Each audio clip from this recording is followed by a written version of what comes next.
utilize his hide to pretty great effect. It looks like we are off. Our runners are gonna go meet their first character, and let's see who we have tonight. It is Iridia. This is gonna be a rough start. Find the dancing daggers. We're gonna need some dancing daggers and hopefully an easy boss so that they can at least get a level, because they combined barely have over 100 HP if I'm not mistaken. So that makes most bosses really scary. We got the Earth Crystal though, so that should give our racers an easy check for some items early on, as well as 2 characters on docket pretty early.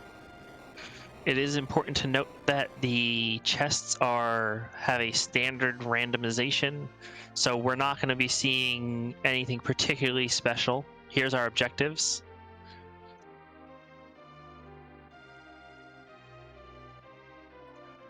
Ooh, defeating the giant! Wow. Well, that's something you don't see every seed. So that is probably going to drive a lot of racers to head right on over there as soon as they are ready to grind and take that out right away from levels. Our tracker doing an amazing job just throwing in chat what the objectives were. In case anybody missed them other than the giant, they have to complete Mount Ordeals, use the magma key, complete the sealed cave, and defeat the dwarf castle bosses, and finally defeat the giant just to get the crystal. After all that, they'll still have to go and hunt down Zeramis and take him out as well. So we've got Tella hanging out in Baron, so no early help coming to these racers either. No, but he will, one of the objectives being Mount Ordeals, I'm sure Invenerable's happy about that. It will at least be worthwhile to pick him up knowing that you're going to be forced to get his full spell kit. So it looks like we've got a tiara and a flame whip in that Troya treasury, so that should be a way for Iridia to be kind of flexible for now. I wonder if we'll see anybody check the Hob summon as well. And we did see an assassin dagger in there as well, which, you get one of those bosses without the boss bit. That could make Edward at least a little bit more versatile, because it'll give him the ability to to have a low priority chance of actually insta-killing an enemy, which will be nice. Yeah, should we run into any of those for sure? That would be great. Got Cure 3s in the Troya item shop. Or one of them, I should say.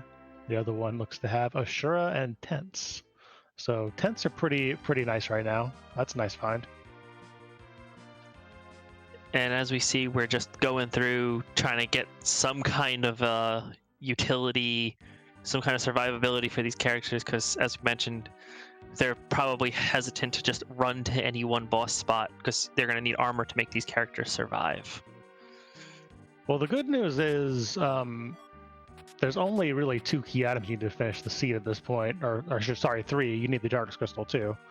But as far as just what's gating you right away, completing Dwarf Castle, completing Ordeals is not bad at all. It's more just the giant and then those other 2 spots for the key items. I do appreciate that of the objectives, we have all of the multi-boss spots. We have Dwarf Castle, we have Ordeals, and then the giant. So we're making sure they get their mileage on these characters.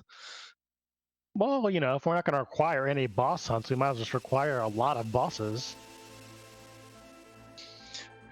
I know a lot of people like the nice rude boss, but I'm really hoping that, we see just some very interestingly placed bosses so that our runners don't have to go too crazy. And Invenerable going right to Mount Hobbs to see what summon he could get for Iridia. Looks like he got a mage. What a useful summon. Yeah, mage will only cast the what I think it's called, like the brain drain spell or something like that. It paralyzes enemies, but of course it's not really something that's super effective damage-wise. And we've got Kmain on the top of Hobbs with Dark Knight Cecil, so actually a pretty nice spot to find the Dark Knight. and Rumblefish, trying to get the hide off in time, is unable to do so, but it looks like Kmain may just be able to tank this just right to the face with his high health. Please use the life potion on Rydia. Please use the life potion on Rydia. And he's able to get Rydia up in time, yeah. So she's gonna at least get some levels, and now she'll be able to do something. Get that experience. Let's go. And I saw some of our runners picked up a Dorfax and some halfway decent armor in the Troya Armory, so doing early ordeals may not be a bad thing, knowing that there's an available Tela and that they are, I'm sorry, they're fighting Dark Knight, so they do not get him, unfortunately. Yeah, not yet. But one of the things about this flag set is that every character is guaranteed to be in the seed. They might be at the end of the giant, but they're guaranteed to be in it at least, so you can kind of make some random decisions based on that. And of course, if you're already doing ordeals, our runners might be planning on finding that Cecil later on and using him. Looks like we have everyone deciding, you know what, I just want to get this Kane, get some damage. They could give him the Dorfax, which I saw a couple people pick up, or maybe give him just some of the better armor so he could just tank out some of these fights for the lower HP heroes. PK's Kane surviving with 2 HP. PK, he is a man who likes to live on the edge. And it looks like Pixel Tamer fighting the worst boss ever, CPU in a doorway boss. You love to see it. Rumblefish, with his low HP, is going to use the free heal in Fabul and see who's sitting up on that throne after doing a couple shop checks to see if there's anything useful he could get. And then is our first into Antlion Cave with Pixel Tamer right behind. Party shouldn't be in terrible shape now that they've got Kane. They can take out anything that's not too pesky here. I'm really hoping that we do not see a gauntlet in the giant, because that could be a very time-consuming fight for our runners, considering tonight we do have on the alternate gauntlet flag, which will give you the encounters that are based on your location with the same rarity as the Fabul Gauntlet encounters would present you with.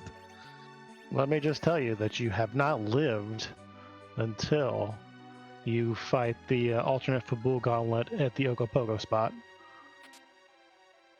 I have not lived, and I am okay with that. It looks like Ashura is coming to visit Fabul. Not sure why she's invading, but she's just stopped by to say hi, I suppose. It gets lonely in the underground. Leviathan will never listen to her. Being as she's using Cura, would this just be a peaceful protest outside their door? And we've got Mylon Z hanging out at the bottom of the Antlion Cave. So he is already in the deep ravine, but he wants to drag you in with him. Yes, he's going right back to the ravine he came from, with his grubby little hands facing all sorts of directions. Let's see what key item he was holding. Pixel Tamer having more problems with that because of the Edward Rydia start only. Kane gets a defense sword, so that's a pretty good item for him to be having. And we see the difference of picking up Kane versus going to that boss with just Rydia and Edward. It is a bit of a slow grind for Pixel Tamer. So this is actually a pretty pesky spot for our runners right now. Doesn't want enough damage to one-shot some of these lower-level Rydias and Edwards. You kind of have to life lock her, so it's kind of a slow fight. Nobody has a lot of damage potential right now. So just not what you want to see here at all. And we did not see who, but there was a lunar boss in the Octomammoth spot. And while Invenerable was checking that, Pixel has claimed his defense sword. Now that defense sword will come in extremely handy right now. That's one edge that Antlion runners will have, Antlion first runners will have at this point. It looks like Pkey has managed to somehow whittle through Ashura's many heals, which means he is the first one to complete Fabul, which is probably going to be quite slow. But Invenerable may have a little bit better of a time having a better weapon, as Rumblefish also finishes that Fabul Gauntlet, or the Fabul fight. And what do we get here from the king? We got a key, so now they can go down once they get underground and go into the cannon room, which surprisingly is a multi-boss spot that they're not being forced to do. Because the tower has two bosses, both keyless and key check, but luckily they're not necessarily forced to do that. Tower Sheep, are you more pro Tower of Zot or pro Tower of Babel? Like, what's your tower preference? Me, I am a Tower of Babel all the way. I like taking the hook, going right down, and then going right back up it. Just go for the grand tour. All right, that's fair. I will say in this scenario, I think I probably would rule and done ordeals first, since that's required anyway. And you get kind of an easier boss here. And once you have the defense sword, as our Antlion first runners do, shouldn't be that hard anyway. So, but we do have the tower key, so that is good news for all of our underground adventures. We can just take one trip to that tower and it's done. I'm still betting this is going to be a hook seed. Just because Magma Key using is required, they're going to have to walk all the way down, come back up, just to throw a key in the well. Got an hourglass in the bushes in Silvera there, so that's a nice find. Got life potions, got cure 2s. This is a good stock up spot for everybody. Invenerable claiming his tower key. With that defense sword, he definitely had a much easier time going through that fight. And if you're new, a lot of early on, what you're trying to do is just try to find as much damage potential as you can and go with it. So that Antlion play really did wind up working out really well for both Enven and Pixel Tamer as far as time save. I thought Pkey was going for the ordeals play there, but he's decided to check a few shops just to throw us off. That last minute juke. Yeah, that's the juke of, oh, am I really going to do this? I better check this item shop first. Hey, did find vampires, but did not buy any of them. I might have picked up a few. Those are pretty handy early on. Me, I'm not a big fan of them, but at this point, when you're kind of just hoping for something, it's better than having no utility items. You don't really have a healer, so they could really fill the gap in just a little bit there. Yeah, they do some pretty good damage too for single targets. I mean, they're not gonna win an entire Dolls fight or anything, but they are definitely a good way to buffer, some low damage characters like Radiant Edward at this point. Pixel Tamer taking on his Ashura at Fabul, and it looks like Rumble may be climbing up Mount Hobbs, or is that ordeals? He's on ordeals. He's climbing it. He's going for it. Kind of interesting play right now because, bearing in with defense sword on paper isn't probably too bad, but, you never know what you're going to find in that second spot, and you could have to reset. So I would call ordeals kind of a safer play right now. And Invenerable living up to his I will not go up ordeals mantra of checking everywhere else on the earth first before even looking at ordeals, despite it being an objective. And now he's going into Baron to further delay this. Good news, he found Valvola, so nobody has to deal with that. Oh, they all have Kmain, it would have been fine. They're all good runners. They would have figured it out, hopefully. Boreas for the Mega Sisters. Looks like just an attack following up. Looks like Invenerable has decided to try to get his Tella first, and being greeted with Leviathan as the first boss, he should go down pretty easy with that low HP pool at that spot.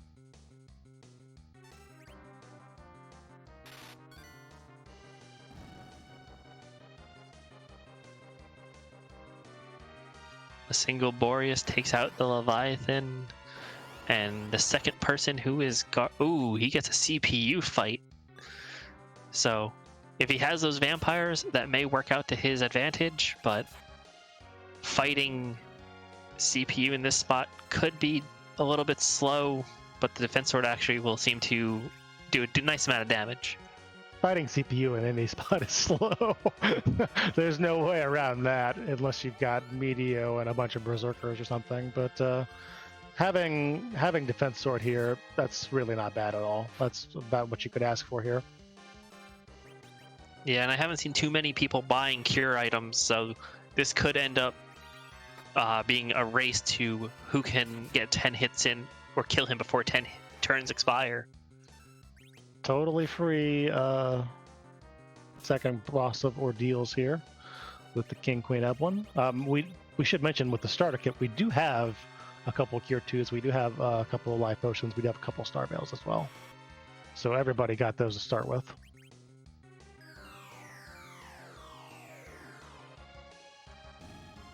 And it looks like PK is also saying, you know what, I would like some magic to help me out here. And Invenerable just throwing down a Stardust, probably doing some math in his head, saying this is a safe time to throw it down where I'm not going to get globed to death. And he gets a legend and a old man for his troubles. Wow, it's the go to ordeal starter set. Now he's probably thinking, this game is telling me I must go, I will go. And then trying to figure out a way not to. Or maybe he'll just do Earth Crystal. That's on the table too. Not exactly an easy fight right now with only Kane having damage, but could be done.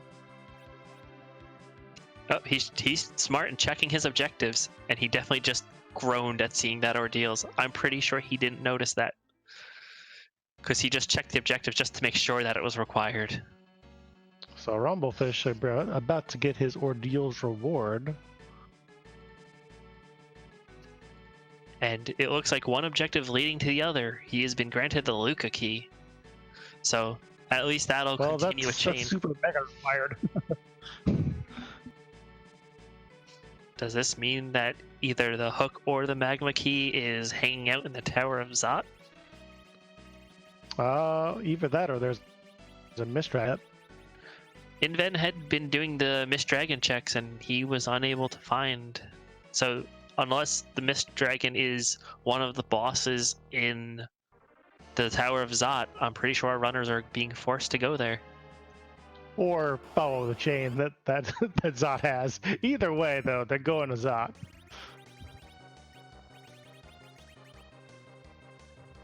Yeah, this is gonna be a long night. I have an odd feeling, but it's gonna be a fun night. I don't know. We've already got one objective down for everybody who did ordeals, and that gave us the Luca key. So really, we're just looking for the Darkness Crystal, and we're looking for underground access, and then we're looking for the Magma key. So honestly, I mean, I've seen seeds started a lot slower than this, than these flags. Doing ordeals first here is probably is just, you know, a common sense play, especially with Talado. So pretty much everybody's going to get funneled to this, everybody's going to do it, and then we'll see how mean Tower of Zot wants to be.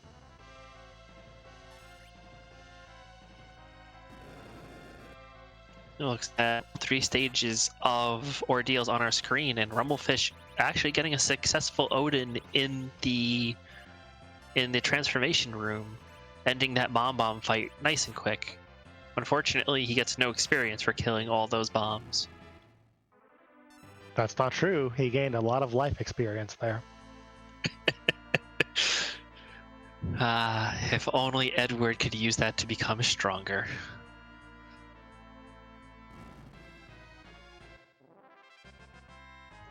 And PK making a choice to do quite a lot of looting. He seems to be checking all the chests. Not sure what he's hoping for, but he's hoping, I guess, just for a little bit extra utility. Well, he'll be happy when he comes down here and sees the defense sword, and then he'll be upset that he didn't come here first and get the defense sword. That's kind of what'll happen right now. Indeed. It looks like Inven is about to get his Luca key, and Rumble is, I can only imagine, on his way to go check out Earth Crystal, unless he's gonna do some quick checks to see what the two other boss spots are. Nope, he's going right for Zot. Well, I believe if our tracker is correct, he did not do Baron N yet, so he could do that, but obviously no faulting him for this move at this point. Yep, you would be correct. The two people who have done the Baron Inn are Invenerable and Pkey. I forgot Rumblefish had not done Baron Inn yet, which is surprising because Baron Inn is a lot easier to do than Zot. You'd think they'd want the extra character no matter who it is, just to have an extra body on the party. Are we going to see the Flame Dog chest checks here?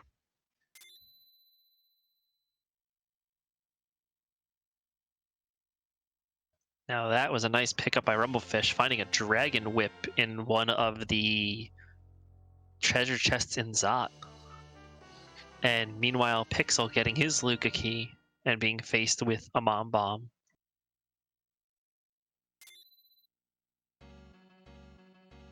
Who do you think is going to be this first boss that's coming up for Rumblefish in Zot? Paledem. Let's go Paledem. I was hoping for a D-Mist. This way the runners have to decide, do I finish this or do I run out and hope that Rydia's mom has what I want? Nobody's leaving at this point. unless they save and then the boss there is just evil or something. I guess what you're saying is I'm bad at routing because that would have been my decision. This is why I don't race. It's just a Rubicant. So if any of our runners kept that Boreas they got early on, this is a great spot to use that. As it is, Rumblefish is throwing Chocobo, jumping, and I think he's got, not a whole lot for the items for Edward to use, so he can't really have an attack there. Good news is Kane's doing some pretty good damage for this level. Bad news is he's got to keep everybody alive for a while here. I'm not sure what the damage difference would be, but I wonder if anyone's gonna see this and equip Kane with the Blizzard Spear they got. I haven't seen anyone sell it yet. So that could give him a lot of nice damage. Yeah, quad damage is usually pretty good. We shall see. I'm surprised that of our runners, I think only Pkey has put Kane in the middle so far. As kind of the main damage dealer. Yeah, you would think I guess a lot of people are figuring at this point a lot of these characters are comparable speed until they get Tella.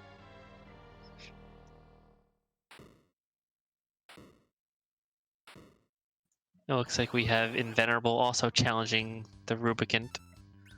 So we'll see how well that goes for him. It seems that Rumble is doing pretty good, keeping everyone alive, just getting in hits where he can. Yep, we've got that Blizzard switch on in Ben's stream, so we're going to see exactly the damage here between Defense Sword and, maybe equip that Blizzard Spear if you got it. Maybe do the quad damage. I don't know. Ooh, yeah, that's doing 4,000 a jump. That's gonna make quick work of that Rubicant.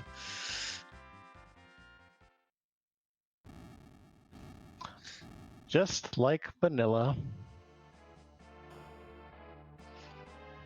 And now we get to see who the character who's just laying around is. It is, oh, look at that, a paladin just hanging out. That's always nice to find after knowing you already did ordeals. Hey, I think I know who that Defense Sword's going to go to once he's leveled up. It's going to go to Kane, isn't it? Probably not. Give Cecil the Dorfax and just make him the agility anchor. That's a bold play, Cotton. We've got Edge here as well. So, got a real nice Ginsu knife party here of slicing and dicing. This team is definitely not hurting from physical damage anymore. And I saw that there were a couple people who picked up, I believe, a medium sword or two in the treasury. Yes, and Thunder and Ice Claw. So Edge could do some quad damage here, should they run into the right boss as well. Cecil kind of not really ready to contribute at level 1 yet, but has Ice Brand, so that's not terrible. Pkey getting his Luke key while Inven uses the Dorfax to back row glitch Cecil, which will allow Cecil to hang out in the back row but still deal full front row damage, which is going to be nice. And oh look, a paladin fighting a bunch of zombies. This seems like a pretty unfair matchup for Mylon. Was it Flame?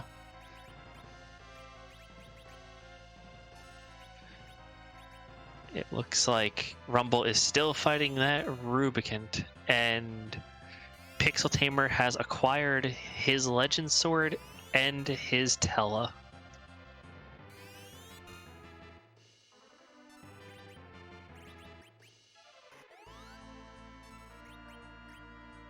For anybody who may not know, the biggest mistake you can make in a Mylon and Ghast fight is to kill Mylon first. The zombies go berserk and they deal a lot of damage when they stop using Vampire. Well, it depends on the spot for sure, but in this case, I think Inven has the Hourglass to back up if he needs it, so that is kind of, I guess, his bailout way of doing it. Yeah, and using Edge to just do those flame attacks, he will most likely end up killing those zombies well before the main HP of Mylon disappears. Rumblefish doing the checks, looking for the Flame Dog chest. Here we go. Will he be rewarded? Pixel realizing that there is no D-Mist to be found in the Mist Cave nor the Octomam spot. He's probably a little disappointed. He's still checking around. Kind of annoying spot to get Cecil though, because you can't really jump him anymore after that fight. Unfortunately, you can't really slingshot him up. But I guess our runners will deal with having Cecil Cannon Edge with the Defense Sword and Blizzard Spear and all that. I guess that's okay. Yeah. I mean, the only other option would have been just to let him die in that fight, and then you could jump him up later. And we've got a hook, so everybody will be taking the scenic Eblin route to go underground for the first time. I told you, this is going to be the boss rush seed. They're going to have to go through almost every spot that has multiple bosses. And the hook was one of the few spots that was uncertain. Well, the good news is once they do Luca, they'll have, you know, three of the 5 done. So that's not bad, at least. And for the sake of our... Go ahead.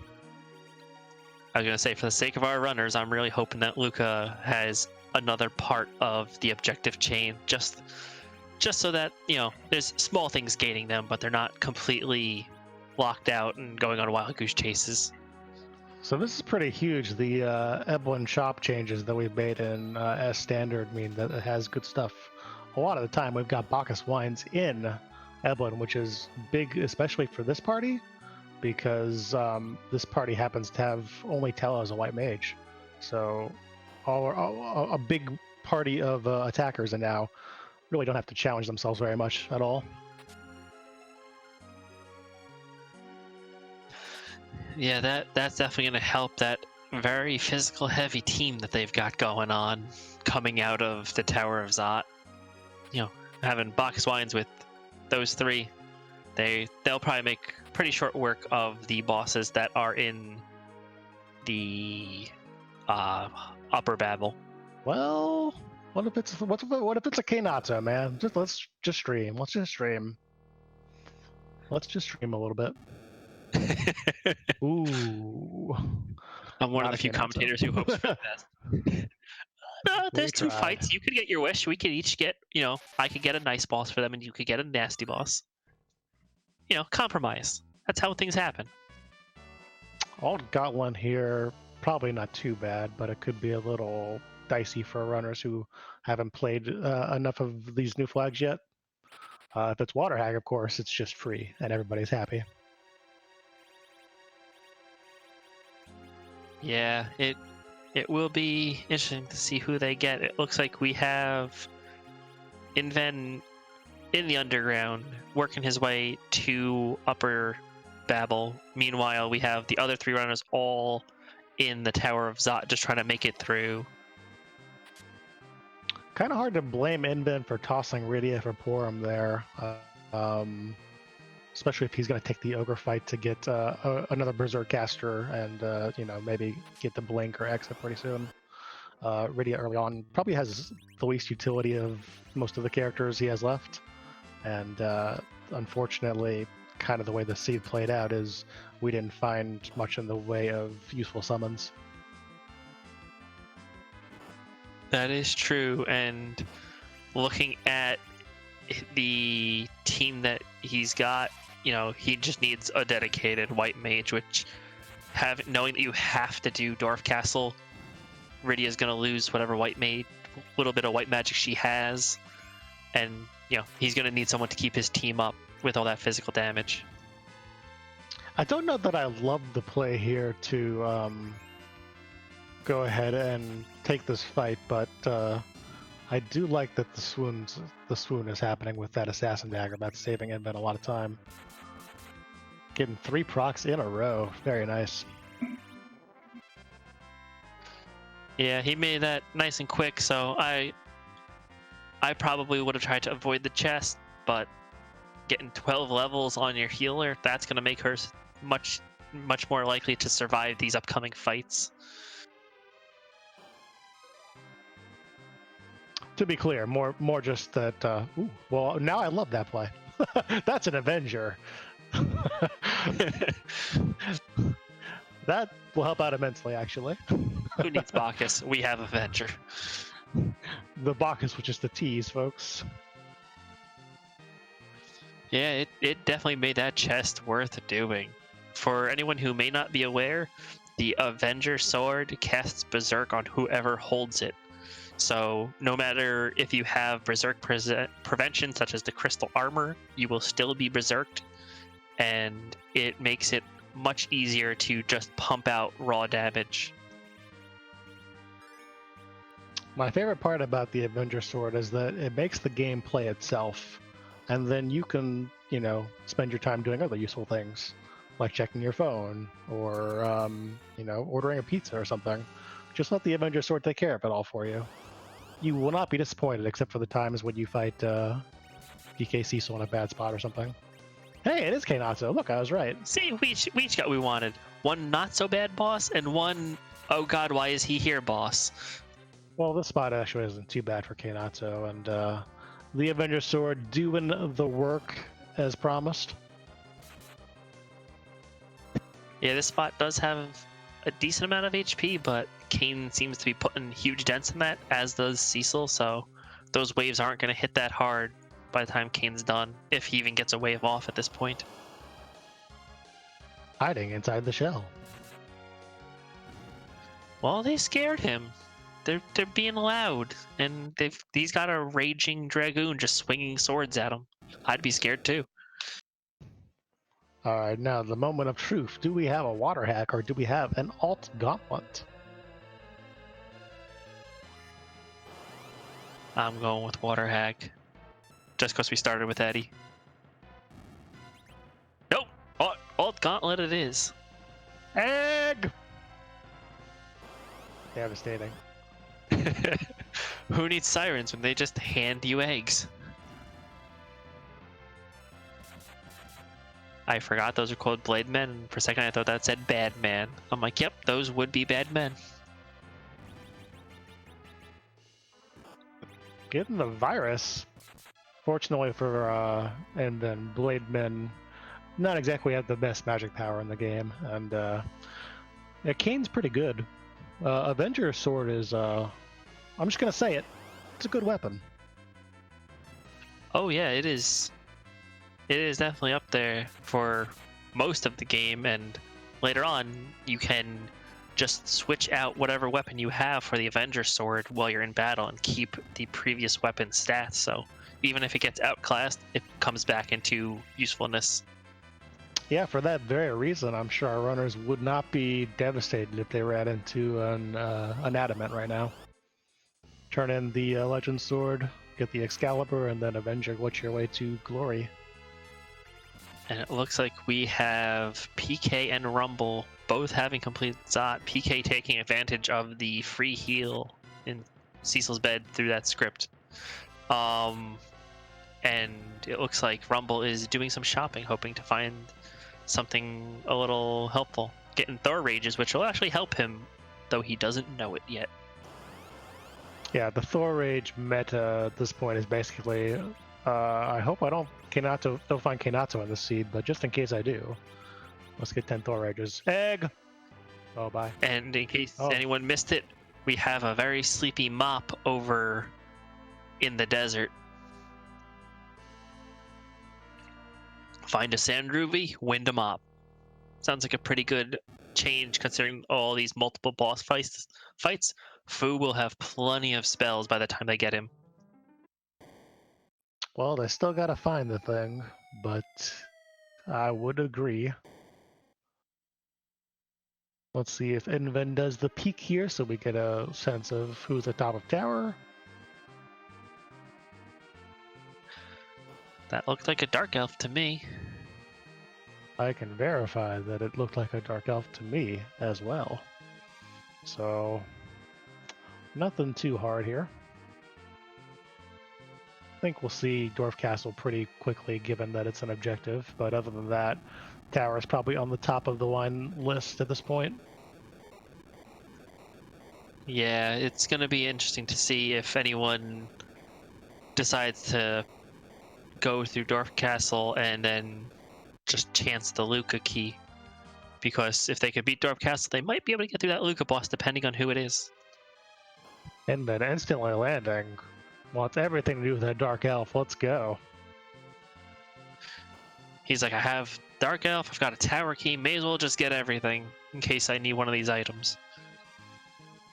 Refusing to spend any more time thinking about the tower of Bat.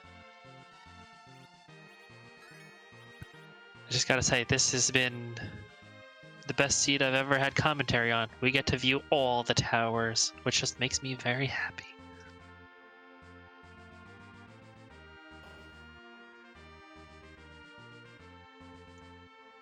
I'm glad that we could bring some joy into your life, for sure. It's the simple things, it really is.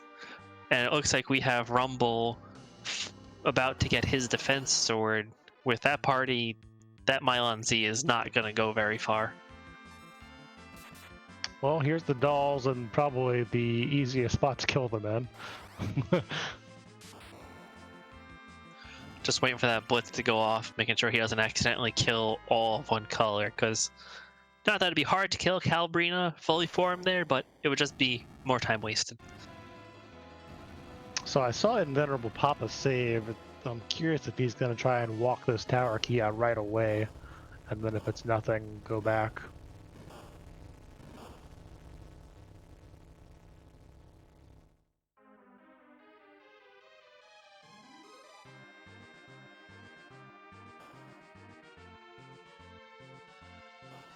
He could have just been fearing a rogue wyvern, which even in that spot does a decent amount of damage. It probably wouldn't be fatal, but it's still scary to see him. And we don't know who that moon boss in the Octomam spot was. So that may have been wyvern, it may not have been, we don't know. We did see it actually on some other streams. It was Ogopogo. So Oh, I had missed that. Wyvern's still in the pool. He probably was worried about Golbez, if anybody. Yes. A nice long scripted fight. That would definitely make this a little bit interesting. I feel like the bosses for this seed have been much nicer. I'm guessing Scala has had nothing to do with this seed. Well, the Assura was kind of annoying. CPU was kind of annoying. But other than that, you know, you're pretty much right. There hasn't been anybody too devastating. And of course, Invenerable had the Avenger Sword in that Mad Ogre chest, so he got some good mileage out of that on Knato when Knato might have been a little bit hard. Yeah, this was definitely a seed so far that has rewarded doing things in a certain order, because they are giving you the tools to handle some really tough situations.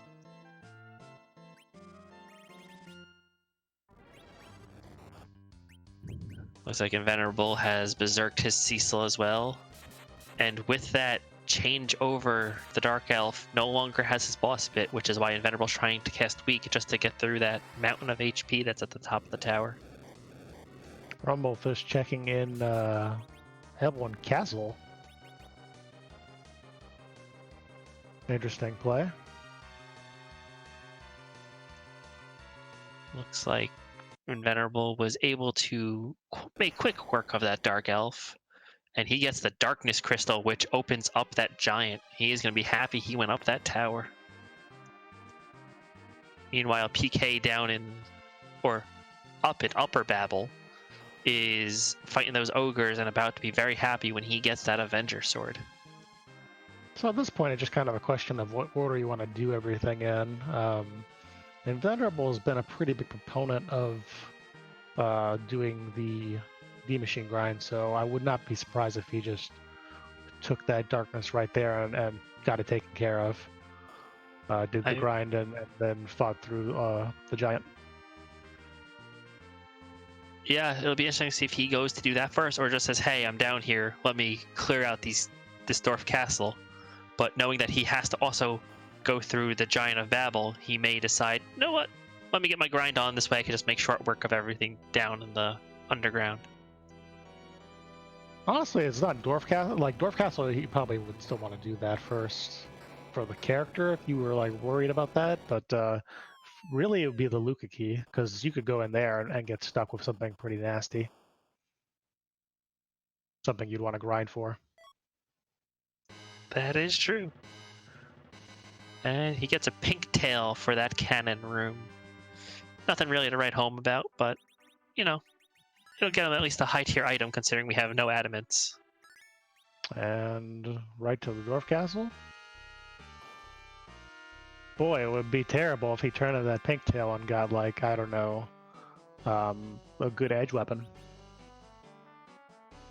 Yeah, it'll be interesting to see if he even takes his time to turn it in. Considering he's not going to get a key item, he may just choose to skip that. But he does have the hook, so it wouldn't take him too long to do. Spat on the coffins. Not interested in the coffins here.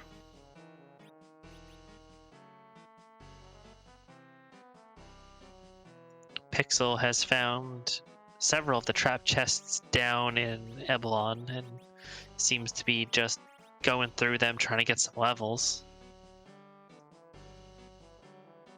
That's some pretty conservative play. Pixel actually was already down there and saw that the what he doesn't know if it's Goblin or not. I guess he just knows that it's a blue hooded character. With that antlion, which means some counters for our Bacchus up, or sorry, the Avenger up Kane. Which would have been really nice to avoid that by just having him jump, but you know, we're going to see some counters, and it looks like it's going to do not too much damage. I think this will be pretty quick. I don't think he'll be disappointed about this one.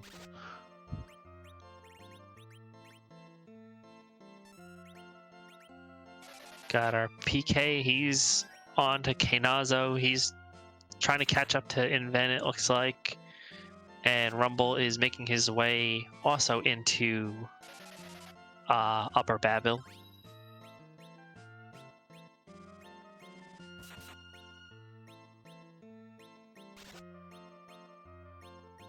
So did Pkey put that Avenger on Cecil, or did he not get it at all? I wasn't paying attention. He got the Avenger, and I believe it is on Cecil.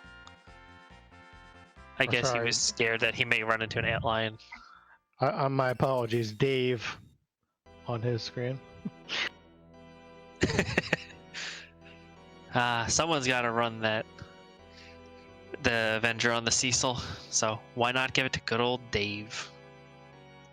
We've got some Dark Imps. And we've got Rosa, a good white mage for once.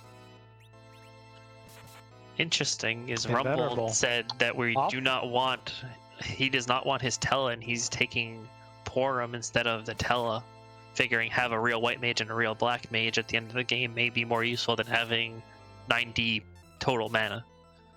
Invenerable off the Christmas card list. You hate to see it. You hate to see it. Yeah, I would have taken Rose, especially knowing that a D machine grind is likely in my future. May as well take her because I feel at the end of the game her health pool makes her survive those big bangs just a little bit easier. Yeah, I don't see any white mages in this party, Chad, so I don't know what you're talking about.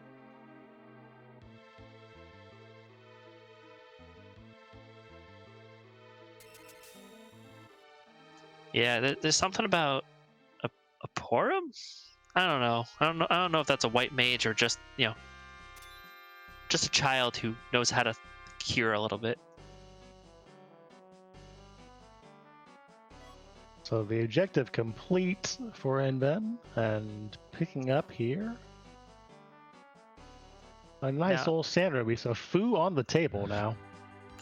I don't believe Invenerable was the one to check who was in the bed. I believe that was Rumblefish, so he may not even know there's a Foo waiting and may not even check it. Looks like he's going to Feymarch just to check out who's there and see if he could get a free item.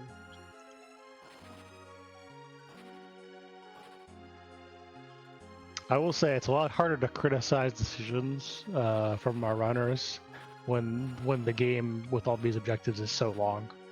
Like, you just don't know where that magma key is going to be, so I totally get it. Yeah, he could be looking for the magma key or maybe the mass immune. Even though that's not how it's pronounced. Chat's probably gonna yell at me, but that's okay. The Masamune.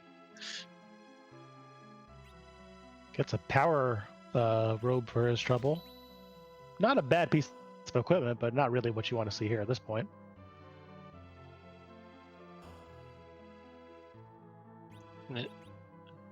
It looks like Pixel is in Eblon still, and we have a gauntlet fight going down on Pkey's screen, and Inven is just checking those shops, hoping to find some good items. He found some full moons, which will allow him to back row glitch edge, give him a little extra protection. Yeah, Pkey actually, kind of on par with both Rumblefish and Pixel Tamer, but both of those runners decided to play things a little bit safer, enter Eblon Castle and kind of mess around, whereas Pkey just went for it. Invenerable seeing Octomam and Golbez there and exiting out immediately. It's like, well, we'll save those for another time. Hopefully never. Inven giving us our first seed validation, letting us know, hey, what's our job dwarf up to after a couple shop checks.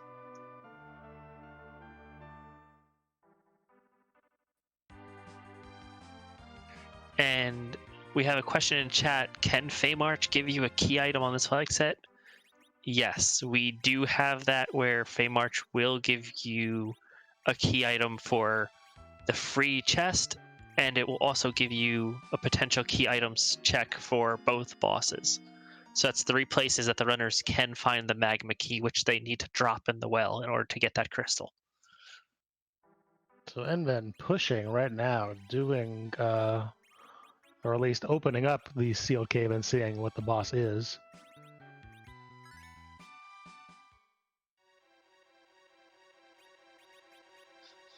Inven realizing that of his weapons, the full moons are actually just the best weapon he has for edge right now, so that'll be good. Rumblefish making quick work of that Knazo.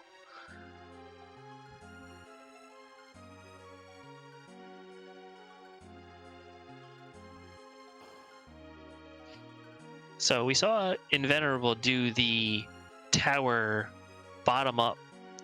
If you're going to do the tower and you have the key, are you fighting top of tower first, or are you fighting the bottom of the tower first?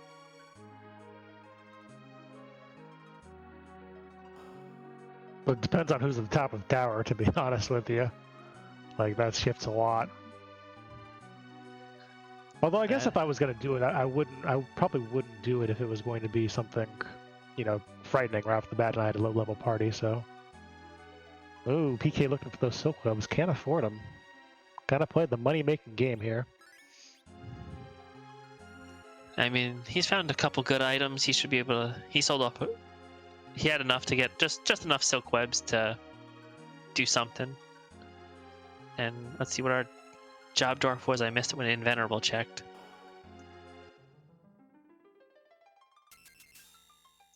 Not going to let us know. That is very rude, Pkey. Very rude indeed. An enemy of the people, looks like. Got a pass out of there is something you might want to walk out, even though it's not a key item. I mean, he's got to walk that out because that's one of the objectives, so he doesn't have an option. Everyone's getting the pass today. True. Oh, and it's easy. So hey, even better. A couple of officers are like, yeah, let's protect this piece of paper. You know, why not? It's always good to make sure that our documents are secure.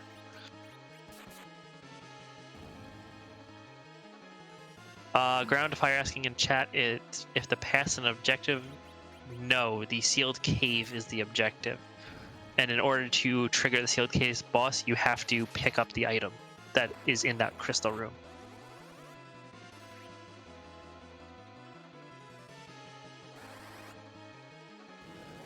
Suddenly that officer looks very tiny. Oh, look, it's someone that Porum can compare to. 3k damage on the one swing with the size reduction in defense. Or it's not technically a reduction in defense, it's a boost on your own attack power, but either way, easy to blow through. And Venerable's walking out with a bunch of experience too.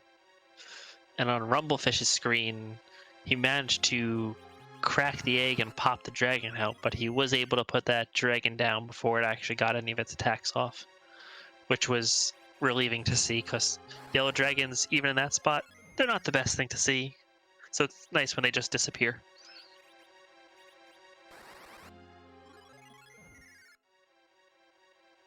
Rumble going back for that quick check just so he knows who's at the top of that tower.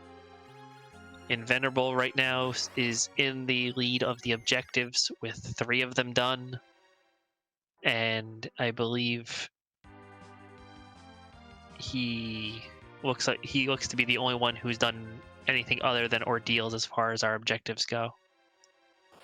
Well, Pkey is on his way to number 2 right now, and in Dwarf Castle, but yes. That said, though, these are really good runners, so I would not be surprised to see them start catching up really fast, considering 2 of the objectives are on top of each other. And they all already have that key. Let me point out something right here. Invenerable is actually stepping on these tiles on purpose, trying to set up some weekend states for Golbez. So, pretty sure that's exactly the fight he's taking next. Yeah, it looks like he may be opting to skip a D-Machine grind in favor of hunting for that key, because he knows the key will not be inside of the giant, so may as well check any available checks that he's got. We could also be seeing some Cecil protection here for Octoman. I don't know exactly how good this defense is. I think he's got a bunch of Dragoon stuff rather than a Crystal. But we shall see if that's enough to take it down. Indeed, with a Avenger Sword Kmain, and he'll probably Berserk Cecil if I had to or Berserk Edge if I had to guess. They'll at least take those tentacles down and slow that speed down dramatically. Well, this is one of those fights where you also benefit a lot if you could put a Silk Web up. Ooh, using an illusion to really take advantage, allow Cecil to take 2 free hits. the illusion spell casting or allowing a person to avoid 2 physical attacks before wearing off. So with Cecil's cover, he essentially nullifies 2 attacks on anybody else in his party.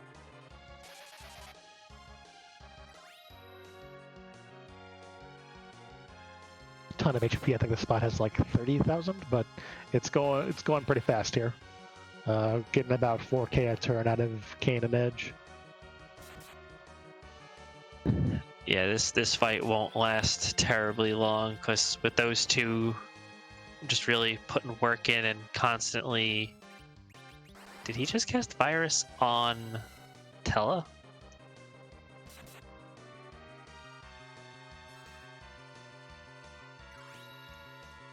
I'm not gonna lie, I don't understand that play, but there's probably some meta that he's playing at. Maybe setting up for the Golbez fight, knowing it's one less person Golbez will have to kill.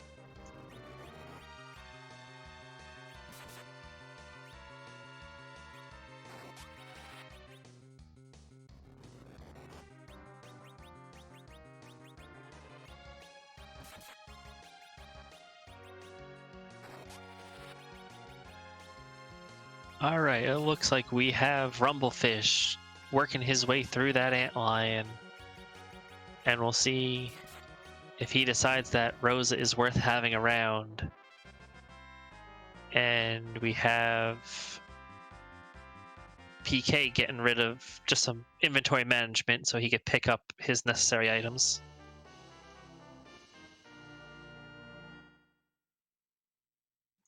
Having an Edge in the party, Invenerable picks up a spoon, that'll at least help that Zeramis fight go just a little bit faster. So this probably a pleasant surprise for him to see that there.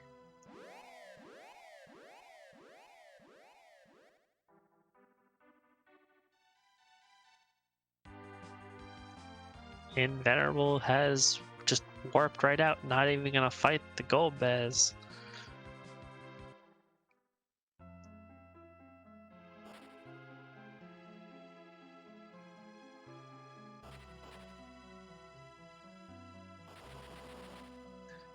Appears we're having a little bit of mic issues with my co-commentator, but he'll be back shortly, no worries.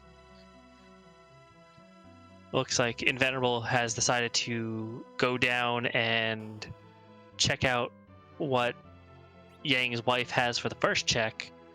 Pixel Tamer in Upper Babel, just poking and seeing who that boss is that he's going to have to fight at the top of the tower should he choose to do that. Rumblefish is just completed Dwarf Castle, completing an objective, putting him at 2 objectives completed. And he is now going to get his Sand Ruby, and he knows that there is a much better mage hanging out in that bed, so he may choose to go get that foo.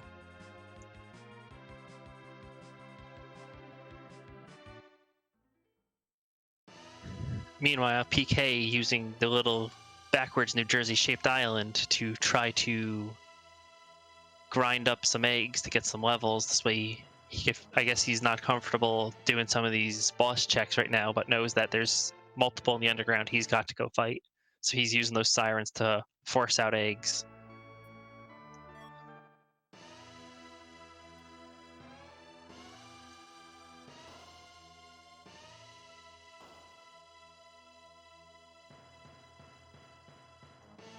Pixel Tamer appears to be climbing Lower Babel now, while we have Inven talking to Sheila. I unfortunately missed the item that he picked up there.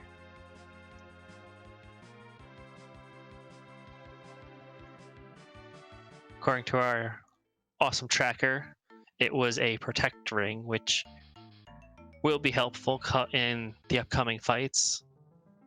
And Invenerable is off to go grab that whale, and that'll at least open up the giant for him, which will be the 4th objective he'll have to complete.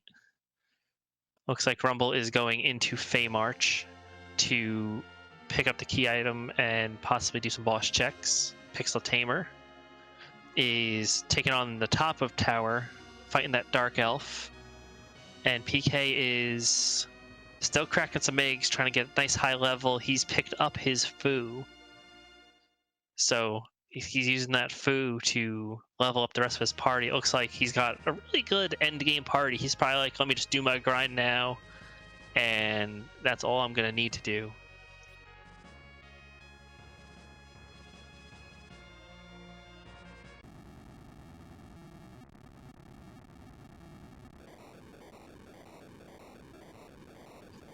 So let's do a quick little vote in chat while we're watching these runners take on a couple things. Knowing that we have both Porum and Rosa, if you guys have the option, who are you going to be taking in your party, or do you take both?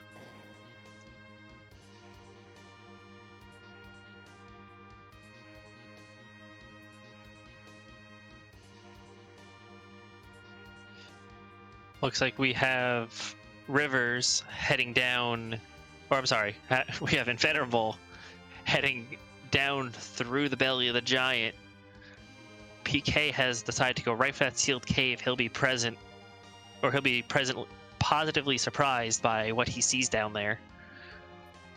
Rumblefish has picked up his power shirt and is now resting up to check those bosses. And chat looking like they're, just like me, heavy Rosa fans. But we have one Porum fan, our restreamer Valvalis Skunk. Does not surprise me at all. There is a very big love of Porum in this community by a lot of the people here, and it's not unwarranted. She is a nice white mage to have. Pixel Tamer grabbing up that darkness crystal from the top of the tower. He's going to be nice and happy to know that that's one more objective he just opened up for himself. Rumblefish deciding, I could take Golbez on. I'm going to go fight him. So we'll get to find out shortly what that key item is. It looks like we have Invenerable fighting Odin in the Force Fiend spot and the Giant. That is not going to be a fun fight for him. He has Tella as a black mage, but with his limited pool, he's not going to get many lightnings off. And that is a very high HP spot with a decent amount of damage.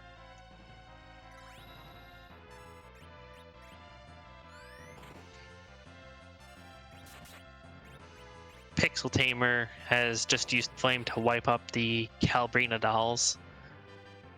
It looks like only Edge and Radia are left for Rumblefish while he's fighting Golbez, which, if he doesn't, he might be able to make this work with some Moon Veils, but that's a decently fast spot with a lot of magic damage. And he was unable to get one off and takes a wipe to Golbez. With that speed and high magic damage, it is going to be a very hard fight if anyone has to do that.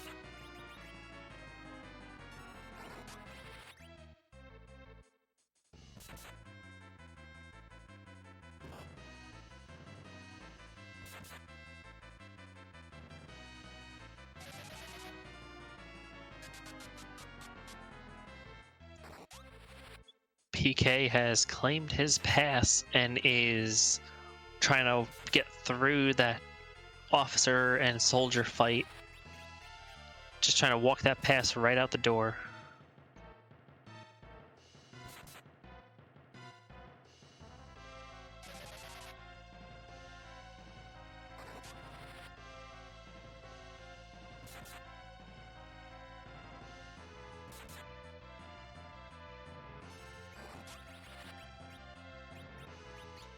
On Invenerable Scheme, we see Odin winding up again, but he has that blink spell cast on multiple of his party to keep them from taking too much damage from the physical attacks that Odin just throws out. Edge doing near 4k a hit, so he's coming in with some high damage numbers, which will make this be a little bit faster. We have Pkey organizing some spells, having completed his second objective, I believe, which is the Sealed Cave. Invenerable taking down Odin at the 4 Fiend spot. A lot of hard, fast action coming to you tonight.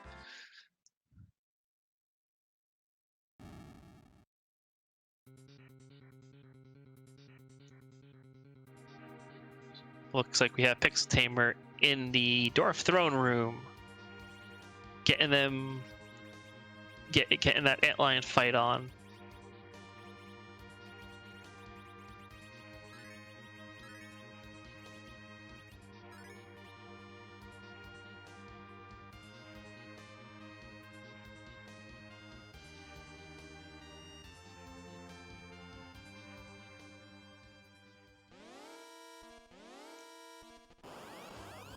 Our tracker in chat pointing out that this is a preview of the Fabul Gauntlet tournament flags that we will be seeing, which we do have an upcoming tournament.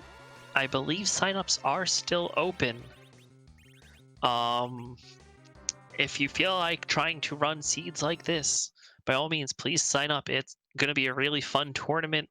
I believe it's for the first time a one-on-one tournament, which is something Free Enterprise has not done before.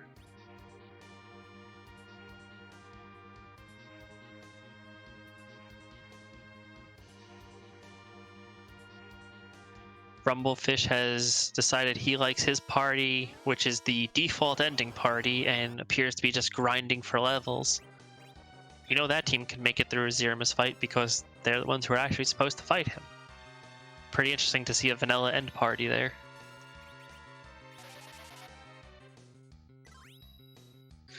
Skull Kitty in chat pointing out that if you want any more info about the Free Enterprise, by all means, please join the Free Enterprise Discord. Got a really good community there. They really helped me get into this game as someone who's never speedrun before. I have a lot of fun running this game.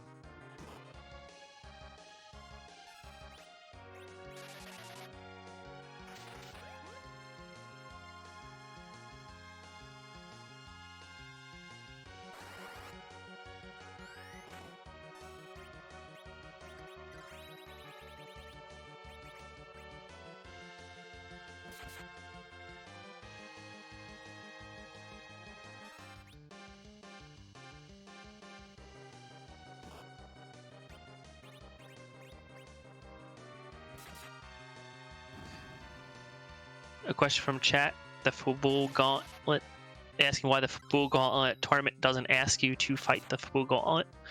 Because rather than asking you to fight the same boss over and over again, we want to give you a series of fights or a series of objectives. This way it's not the same strategy every time, which is just the boss hunt. Want to make it a little bit fun. And if I'm not mistaken, the tournament will also have the alt gauntlet on all of the time, so that you never know which gauntlet you're going to find should you have to face it.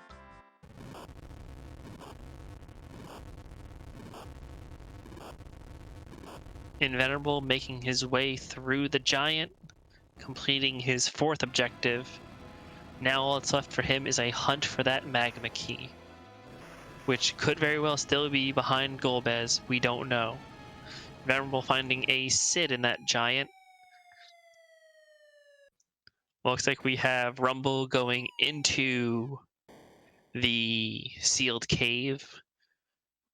Going to complete another objective for him, because he should, after that grind, be able to work through that officer fight without any issue.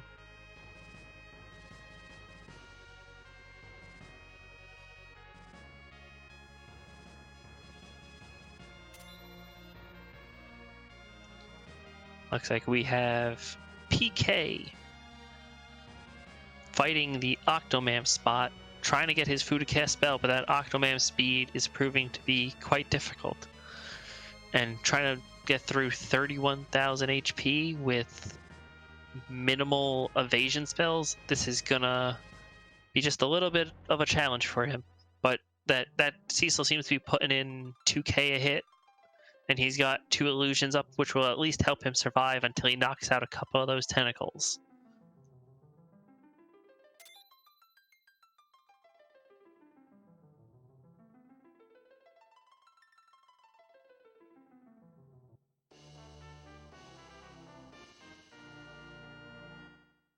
Pixel Tamer giving us another look at that job dwarf, just making sure that seed's valid. And we have Invenerable dismissing Edward, because he's found better on the moon. Looks like he's Hi. going. Hello. Me on commentary. What a crazy concept.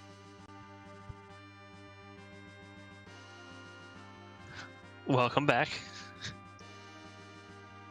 So I don't know why my wireless microphone decided it didn't want to work anymore, but anyway, here we are. Hello.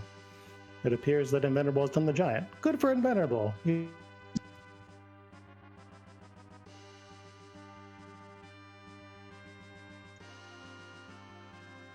I believe the Giant's life force may be tied to River McCown's mic right now.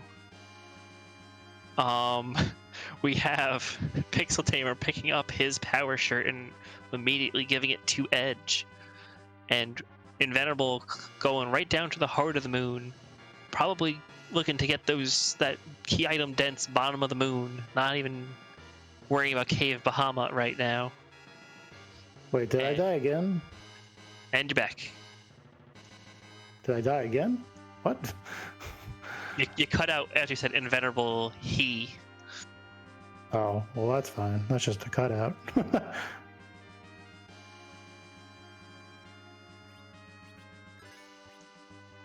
Lots of fun stuff happening.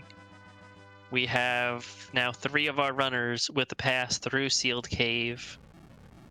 We have Pkey trying to fight the Golbez, walking in with 2 people already downed. And he is getting up Star Veils with the high magic damage in that spot.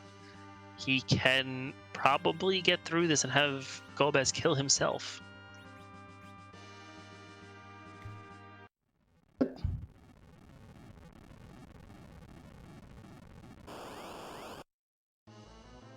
Appears that Invenerable is going after the plague spot first, finding D-Lunars.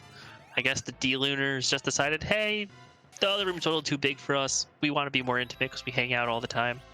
So they moved over to plague spot.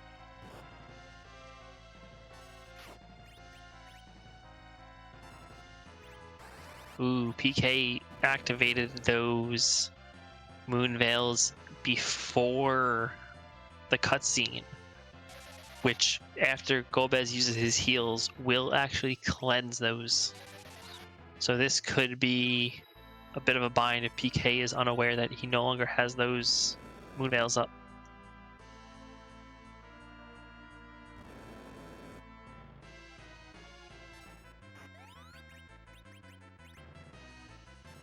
Looks like we got Pixel Tamer doing a little bit of inventory management before he goes down and fights some Fey March bosses. Pkey realizing that heal does actually remove some of it, but he did manage to get a Star Veil off on his Kane. Gave Kane the Avenger, so this is just autoplay for Golbez right now. He doesn't have to do anything except sit back and watch Golbez die. That's everybody's favorite way to fight Golbez.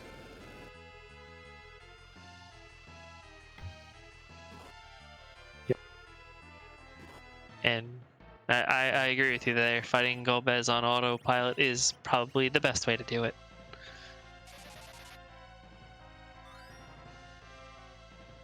Cool. Well, this isn't awkward at all.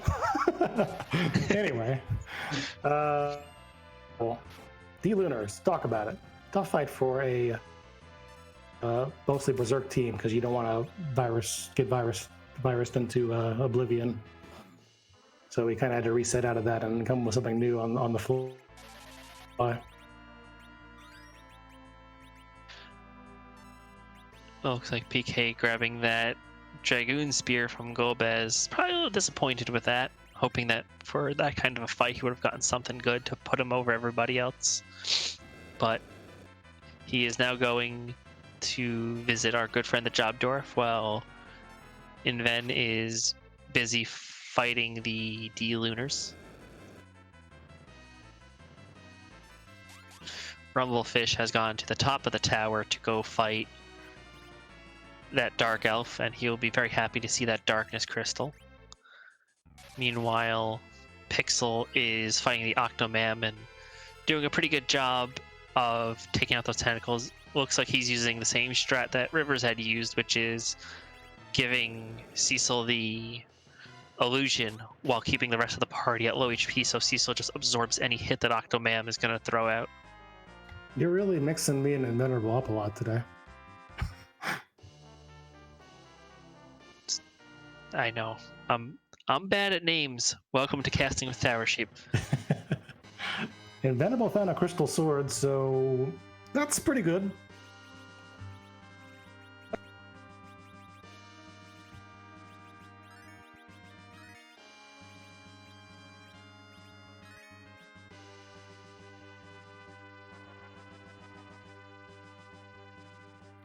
We got Pkey going to the tower.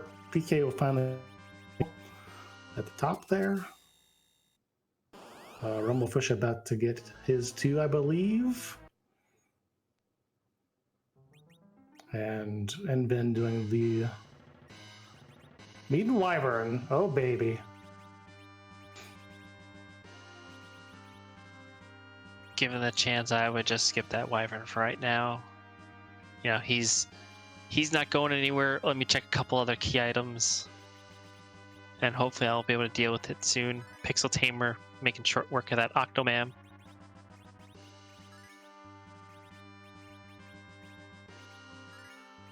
It's going to be really interesting because Envin dived Moon right away.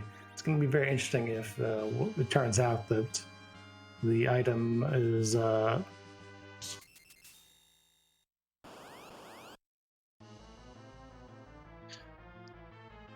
believe Inven did check Octomam.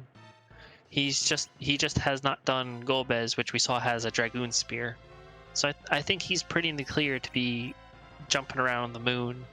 There's not much left on Earth that's available right now. Did we see Fabul Sheila 1?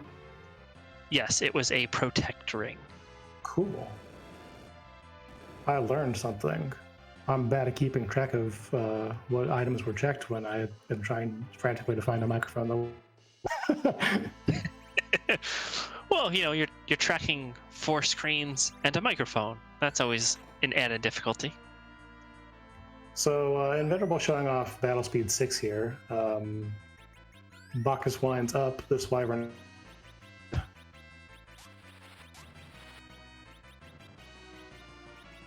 Looks like Pixel is just going to go across very, very slowly. Who's it? You said was going to get crushed very slowly? You cut out a little bit there. This Wyvern is. Yeah, they're just chipping away scale by scale. But, well, until Cecil starts throwing out 5k damage. Then, yeah, I think he'll survive this just fine.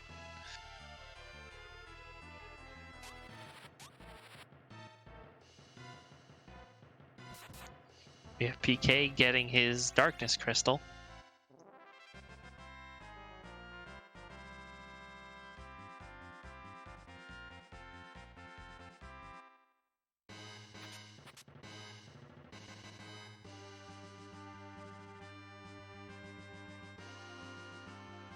There's the Baron key hanging out behind that Wyvern.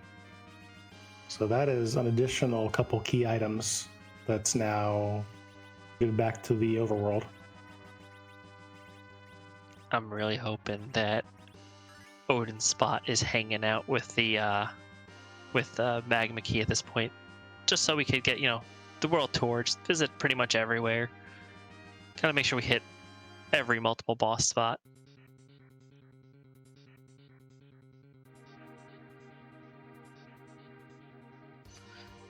I really wish that if the underground was open, throwing the Magma Key in the well would just pop up a text box. Well, this was a silly thing to do, because it ain't gonna open anything.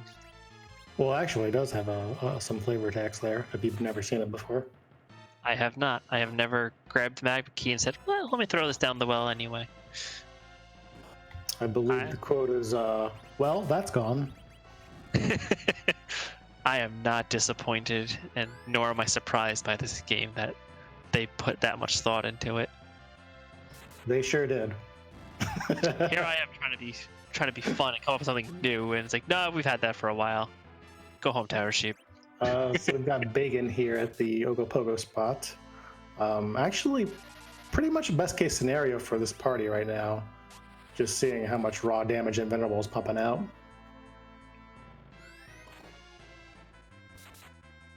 I think the worst kind of either run into like Mist Dragon, just because it would be annoying to have to undo all those berserks. Yeah, the lovely agility anchor that's just taking a nap right now is also making this a much more manageable fight, because his characters may be fast, but that agility anchor is keeping the enemies nice and slow. Yeah, that was a apt decision to cut Tella down in some places early on.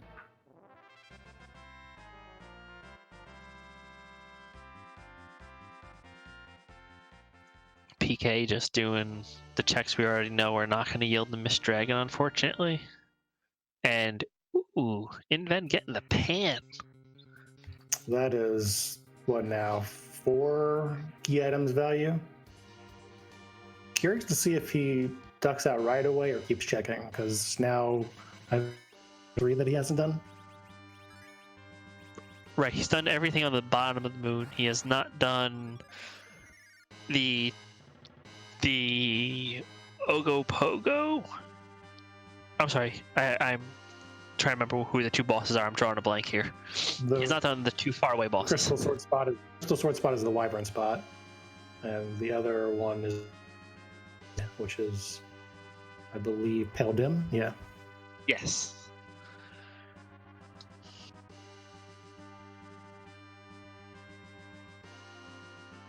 Rumblefish is our second runner into the Giant, which is a requirement for the seed. I saw Odin earlier. Who was the CPU boss? The CPU boss was someone who I do not remember. The Baron Guards, according to chat. Oh, well, that's not bad. No, Invenerable killed them before I was able to look back at his screen and see who they were. Apparently, they weren't very memorable. That's what I'm taking away from this. So Inven is indeed leaving behind the moon and chasing either the Pan or the Baron key. Probably the Pan first, just because you don't have to fight anything. Yeah, quick check. Get potentially 3 checks in there. And considering all he needs is that key item to get the crystal. May as well do that, and hopefully he could just use the pass to get back to the moon.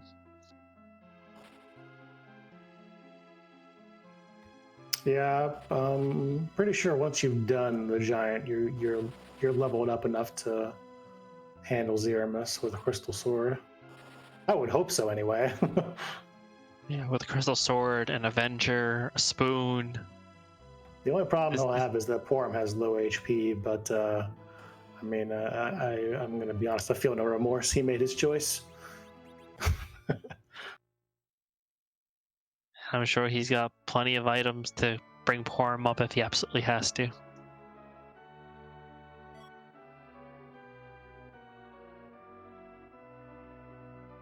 A second Avenger sword. Well, this is just getting worse and worse when they eventually get to Zeramus. This is not looking good for the Z-Man. Seed is too easy. I demand my money back. I'm enjoying this. It is a true just race. It's been very entertaining to watch people make different checks and be rewarded for checking things that you don't necessarily have to check.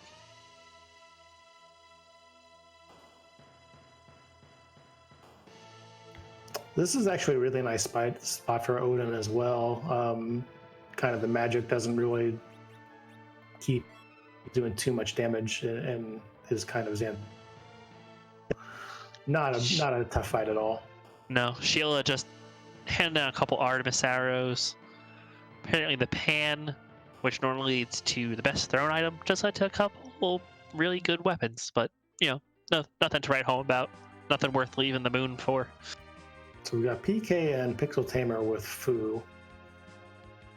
Invenerable's got Porum, and Rumblefish has Rosa and Rydia still.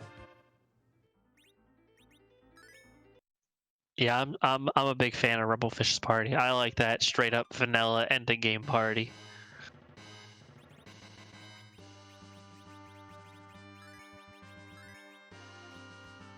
And Venerable double dipping here. Has one safe spot on the moon, has another right in front of Baron, and I guess he's gonna go for this one first. Yeah, he's got the levels, he's got the pass, may as well just check everything and then, you know, do what he's got to do. Either he's at the bottom of the moon or he's gonna just use the pass. So it'll be interesting to see how this goes for him. No Mega Newts are getting off here.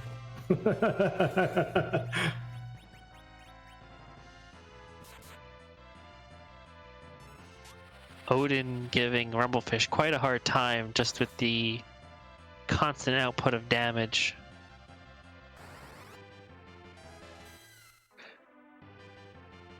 And for those who saw Invenerable's fight against Odin, he had the agility anchor, and you could really see there the difference between having a higher agility and a lower agility person in that middle slot. Invenerable's Odin didn't attack nearly as fast. So did we actually get to the fact that we got a first place finisher yet? We did not. So that was Simbu in first place with a time of 1:22.59. GG's to Simbu. GG to Simbu. Looks like we've got a twin harp behind this Bahamut. Some animals got even more little checks to make.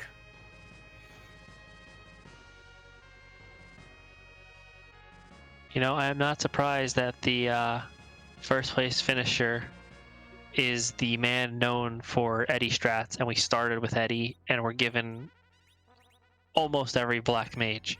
This is not a surprise to me that he would end up pulling ahead.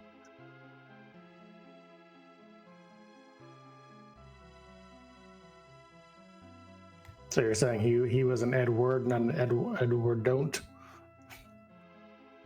Yes, that is what I'm saying.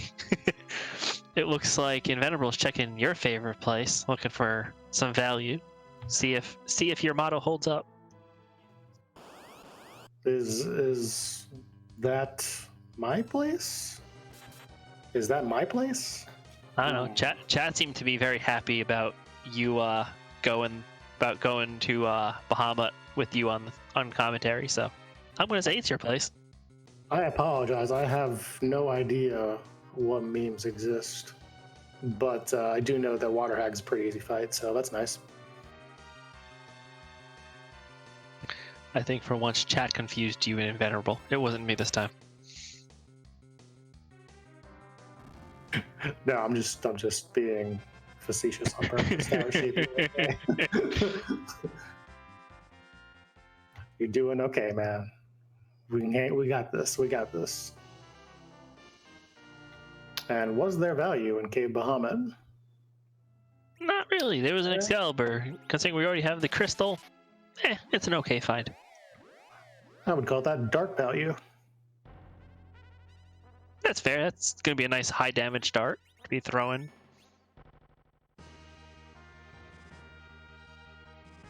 Looks like PK has gotten through the guards at the Giant's core, so he's one objective closer to claiming this victory.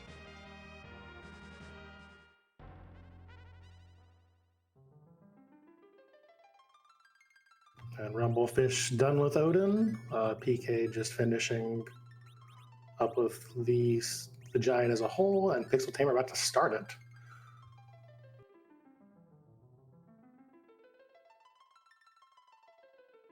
And while you were gone, we also chat decided that Rosa is Bae, and we will keep her. Unless your name is Valvaliskunk, then we get to keep Horum. That sounds about what I like what I would remember. Yeah, I'm not surprised by this turn of events.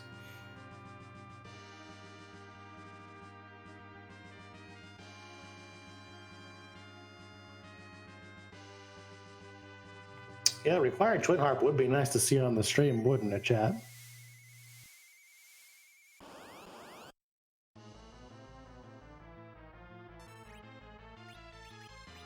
I could go for some music. Ooh, look at that! A nice, a good old D-Mist just hanging out on the moon. Yeah, Not the dragon you'd expect to see there. Like I said earlier, not exactly what you want to see with this party because it's very Bacchus heavy, but looks like we've got enough damage to take care of it pretty easily. Indeed, and we have Rumblefish just chewing through those guards at the CPU core, which leaves only Pixel, who has yet to complete the giant.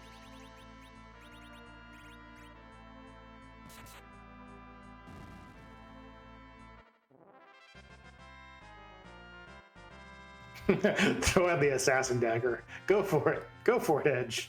No, he didn't need it. Would have been funny. And Invenerable finding the magma key from D-Mist. He's probably super happy about that. So that is for him. All he's got to do is throw it down a well, and he is on his way to being done. No Twin Harp for anybody today. We're sorry. Maybe some those will be kind enough to put it on after they're done.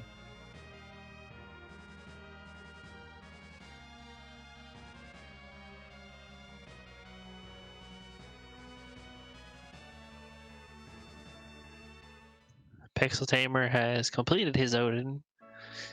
Didn't seem to have too much of a trouble taking him out. And it looks like we now have... Oh, here you go. Here you go. You didn't see this before. Look at the text box. It's yours. Yours for the keeping. I'll remember to thank Invenerable.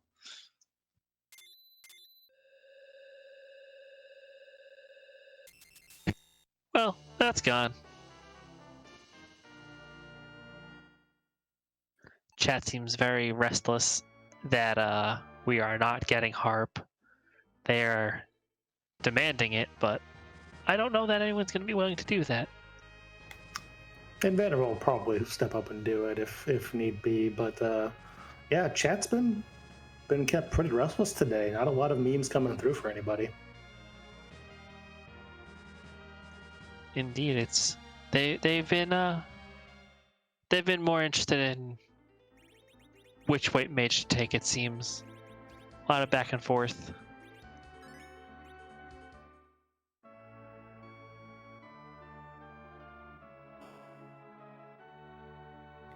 Some riot threats in the chat as well. Yeah.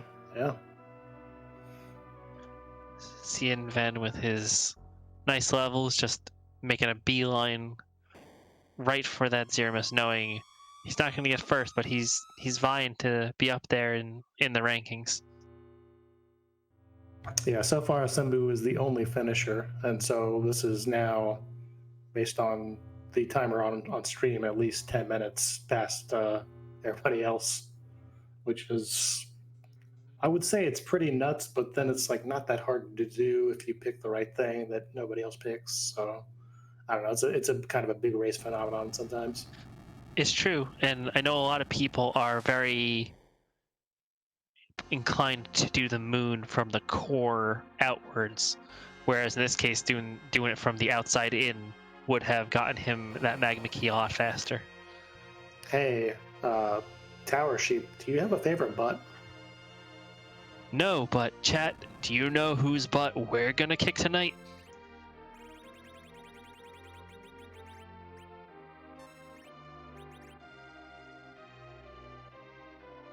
I bet they'll be just as surprised as we are when out pops Bigmus. We're about to get our first official sighting of the Zeramus.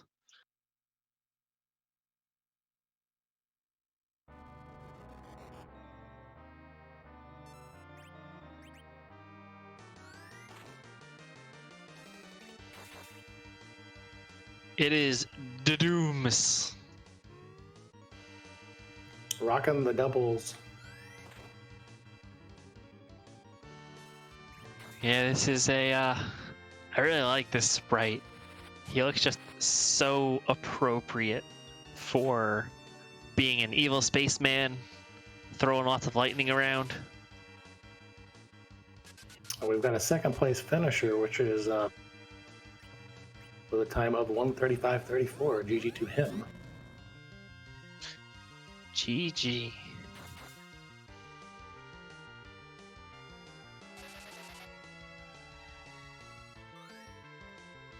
Of course, there's not a whole lot of advanced strategy with this fight with this party. Crystal Sword Cecil, Avenger Kane. We got what was it? 2 of the full moons on edge. So yeah, this is set it and forget it pretty much as long as Porum survives. I wonder if he put the second Avenger on Cecil during this fight. I didn't see if he did that. It looks like he may have. So he's just going to be berserked with that Crystal Sword stats, which is going to make him dangerous. Pkey, on the meantime, clearing out those Lunar Dragons with Kane doing 8k damage a swing.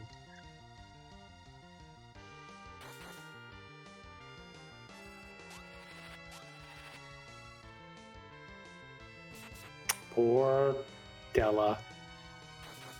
I'm sure Chad is shocked that Tella is taking a nap this fight.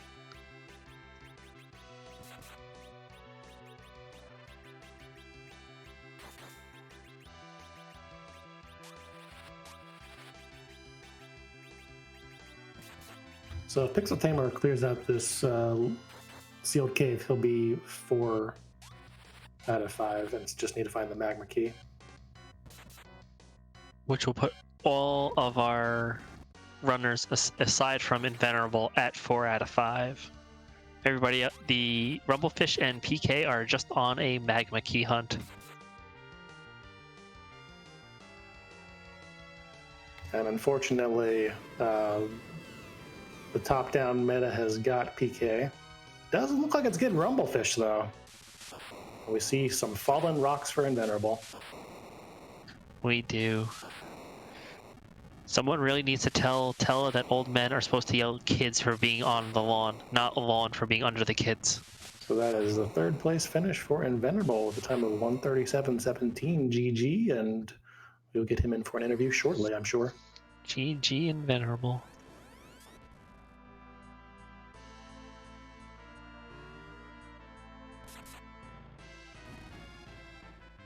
A Rumblefish here is in the spot to get into go mode, but unlike Invenerable, coming here a little bit later, the levels are not great for this fight.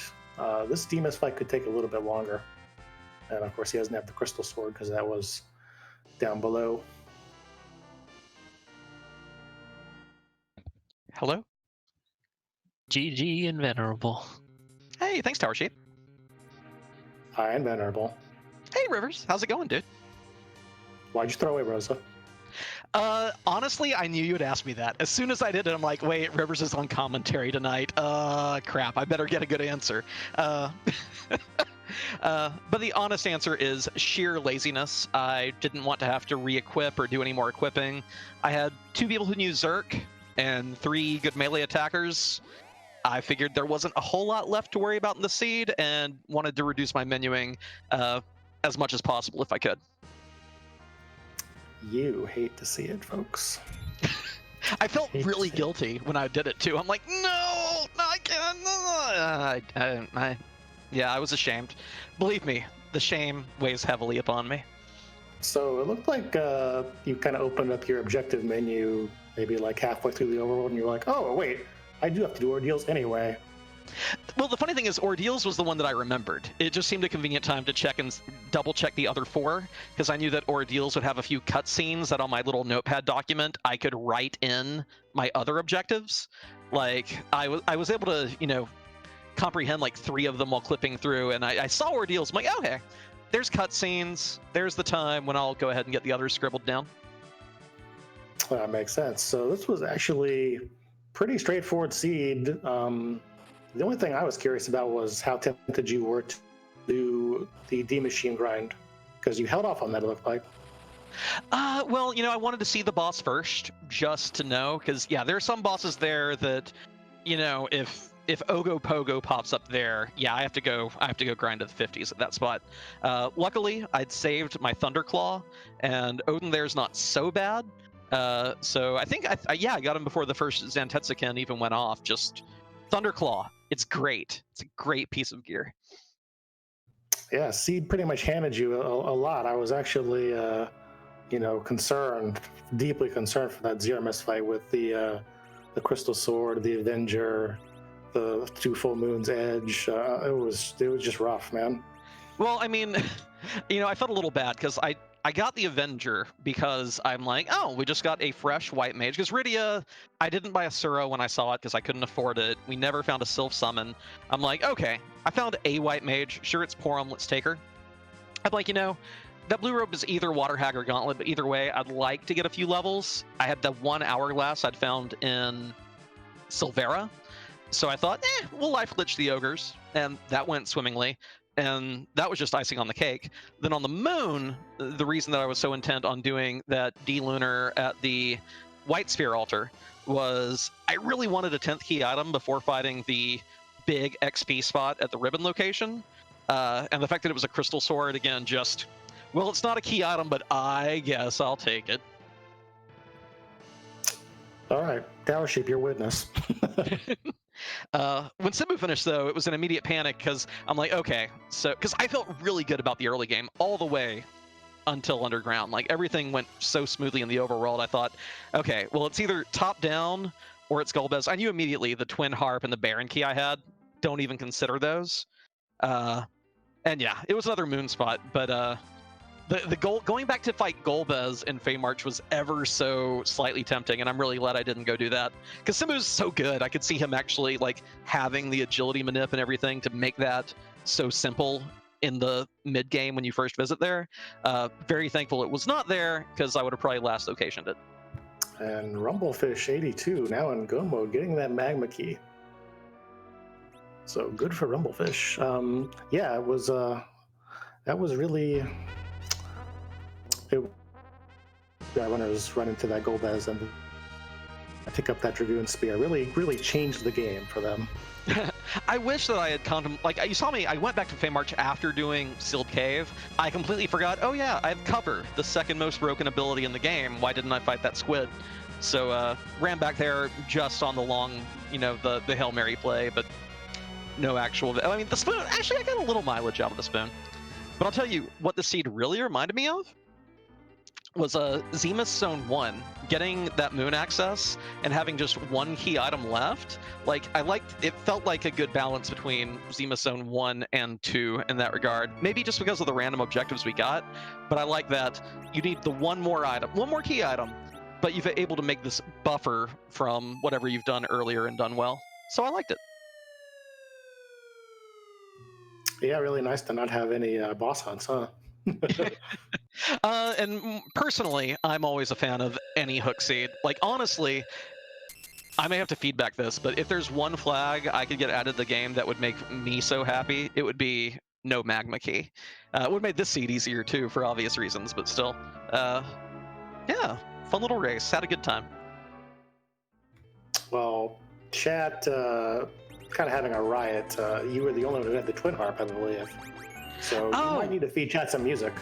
Yeah. Okay. I will not cut stream. I will go make my way to Cave Magnus. I'm gonna hop out of chat and Valvelus, our restreamer, I'll make sure they know to ping me whenever they want me to start that funky music. So yeah. Have a good night, y'all. Have a good night. All right, so Rumblefish on go mode now. Rumblefish is going to take a couple of Egg Sirens here. Not in too bad a shape to finish up this pretty quickly. Got 2300s around. Cecil's dead. I guess maybe keeping Cecil at the 28 agility number. And I guess just getting rid of some levels. Yeah, and Pkey, unfortunately, going down the rabbit hole of that Baron Key, finding a karate on the throne, only to be greeted by Yang going, oh, no, I'm actually okay. But he's like, no, I have my part. Pkey knows that his party's a lot better than a unleveled Yang, so he's just gonna book it out of there. Probably check the Odin spot while he's down there. So while we learn some more disappointing things by Baron, let me jump in and say that Flurry 14 finished in 4th place. Time of 1:39.33, about 2.5 minutes behind Invenerable. So GG to Flurry. GG indeed. It looks like Pixel is still on that hunt. He is walking down the moon, though. He is not. It looks like he did not check and get that magma key. So he is just looking for that last objective. And we've got somebody bringing us some music, so at least that'll make the chat soothe the chat's emotions a little bit. I still bet they riot. This was just a ploy so that they could have music to riot to. I believe that's called a mosh pit. Well, chat, who do you think we're going to be moshing to right now? Let's see your best guesses. Do we have any Parasite?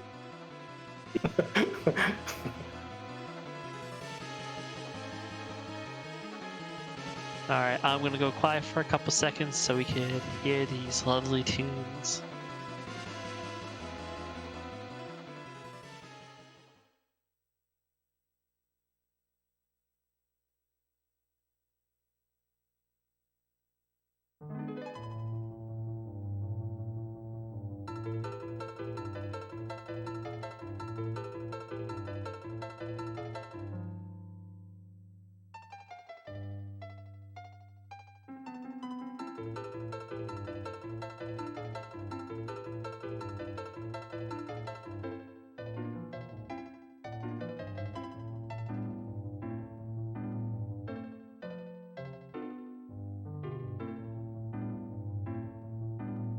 Well, chat, there you go. We deliver for you. Well, I should say Invenerable delivered for you. Pressured him into doing it. All because of your peer pressure, chat. You made him do it. Well done.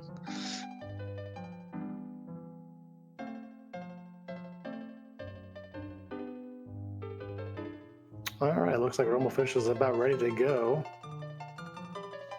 Doing the final equips here. God rose up to level 51, so yeah, she'll be okay here. No real danger from this fight. Rumblefish having gotten his magma key is using the pass just to go run up and do that Zeramis fight after his grind, so he's on his way to completing this seed. Pkey resetting back to the moon. Didn't like what he saw, and who can blame him? And it looks like he's going to check the other boss spots, which may end up saving him time in unnecessary boss fights.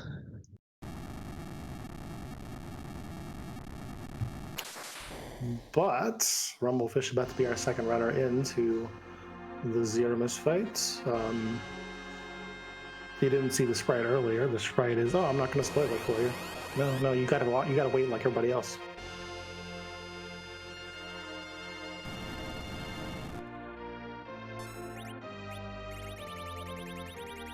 It looks like we have Pixel picking up his new weapons. Probably pretty excited about that, knowing that physical party, he's gonna just make short work of Zeramis. And Dr. Doom is about to pop out for Rumblefish.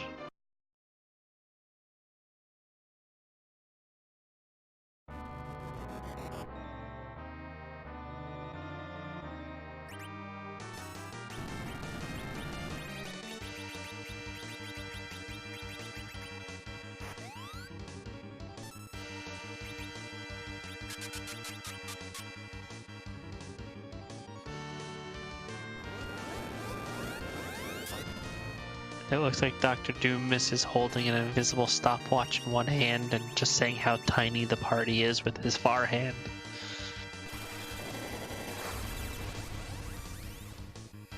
See, I just imagine him as a hype man, like, you know, he's jumping up and down on the sideline, waving his hands up, being like, yo, get that mosh pit going. Where are my meatballs? And there's PK with a twin harp now. So we're going to see if he dives that as well. Ooh. Oh, he looks like he's gonna do it. He doesn't know. He has to exit here anyway. He lost it, I think.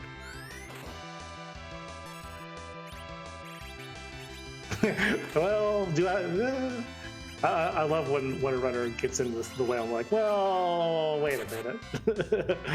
At one place I forgot. Let me go check that. And in this case, it's gonna pay off for him. Meanwhile, Pixel is having fun picking on a dragon.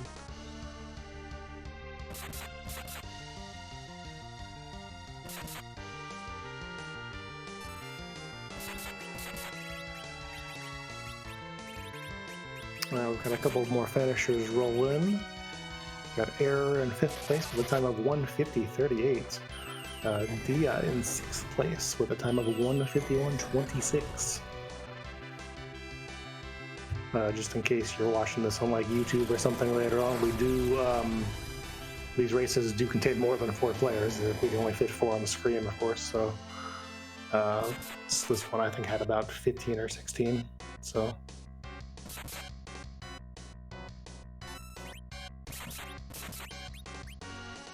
PK is fighting his dragon, his demist, using the spoon just to get in that high damage while he's still in solid form.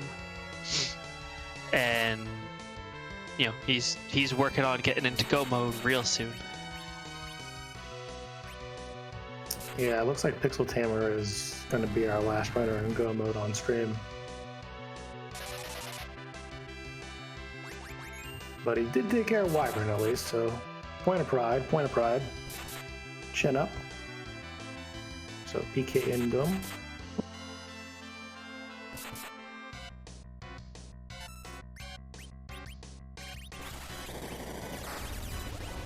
Once again, just to let everybody know, myself, Tower Sheep, and Rivers McCowan are on commentary. We have one of our veteran restreamers, Vivaliskunk, and on tracker today we have Antidale, who has been doing a fantastic job occasionally posting updates to the chat with where people are and what objectives there are, which is not covered in the tracker. So a little extra work, but has been doing a fantastic job making sure that we have a point of reference to talk about. Yeah, they sure have. And you know, before Antidale came into the community, I was always very pro Dale, but since he came in, got him, I'm more Antidale. Yeah. Pro Dave though, especially when you give Dave a crystal sword. Dave throws magma keys down wells.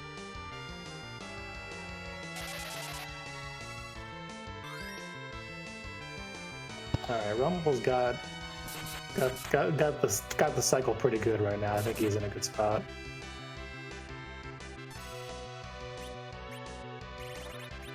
Yeah, I think Rumble is gonna be just fine with this. He's got his damage up.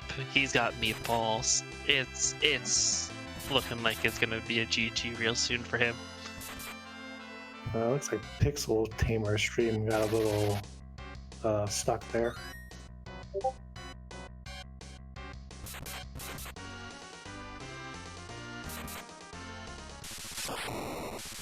In the bygone fight. Well, there we go. Yeah. Which nobody wants to see. Man, Rumblefish 82 taken down. PK in go mode, knowing knowing he's in go mode, knowing he's not going to be the first place finisher, says, you know what? I'm going to give the people what they want. I'm going to go play some music. That's outstanding and also unnecessary. Okay. I love it. He truly is the people's champion. Because he has no idea if anybody's played it yet. Probably figures, nobody's done it.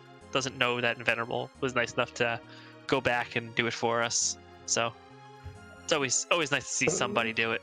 Wasn't PK the same runner who didn't check the job dwarf though? He's making up for it. He realized his mistake and is making up for it. I'm just making sure we got the narrative under control here, because People's Champ is pretty strong. Look, he's living his best life, all right?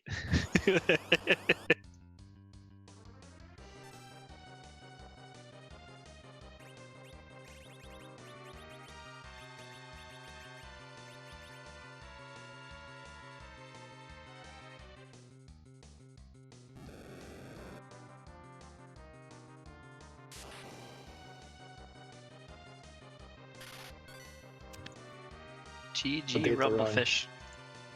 Thank you much. So what did you think of these lovely 5 objectives?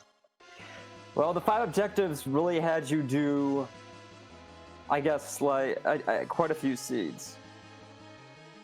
I mean, like quite a few flag sets. I mean, like there was the giant percentage that a lot of people do, and then you had to also do, go to the moon and do the sealed cave. So, I mean, it really took you around quite a bit. I think I got pretty lucky, though, that I didn't get too far astray, because I was able to find the magma key, which is my last objective, on the second spot I went to on the moon. So I had some luck on my side there. I almost went to the area where the ribbons are, to go for those bosses first, because there's just so many of them. But it was a pretty good seed all around. Pretty happy with what I did. It's always a treat when you're able to finish with the traditional Final Fantasy IV end party. So that was kind of fun. Yeah, I appreciated the traditional end party. That was making me happy once I saw it taking shape. So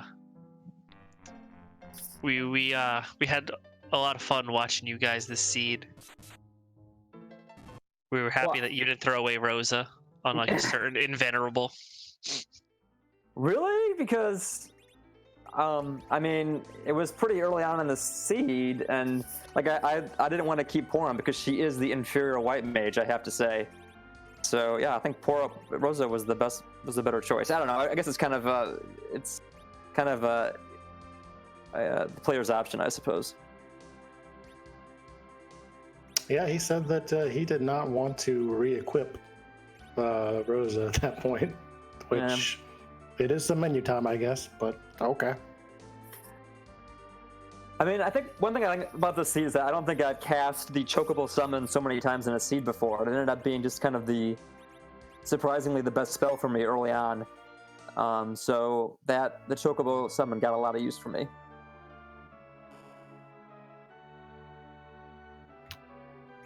Tough spot from where you started. I think you didn't. Were you with Antlion second?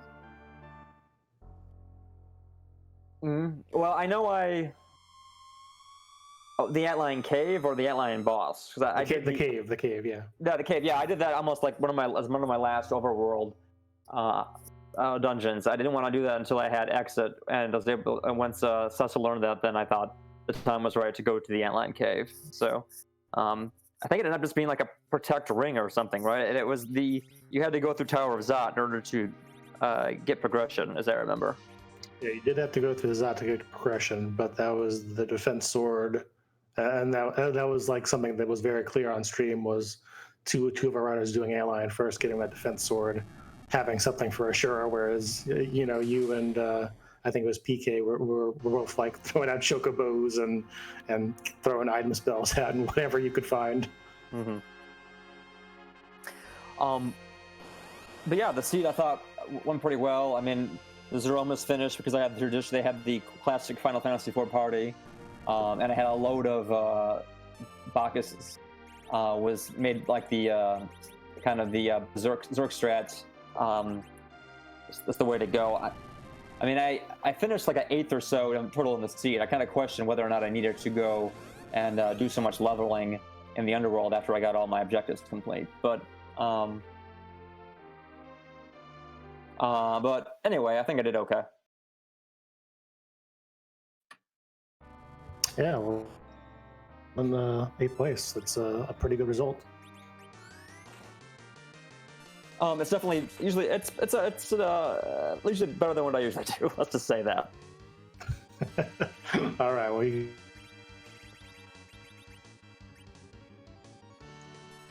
Well, once again, we want to say GG, and you did put on a very entertaining race.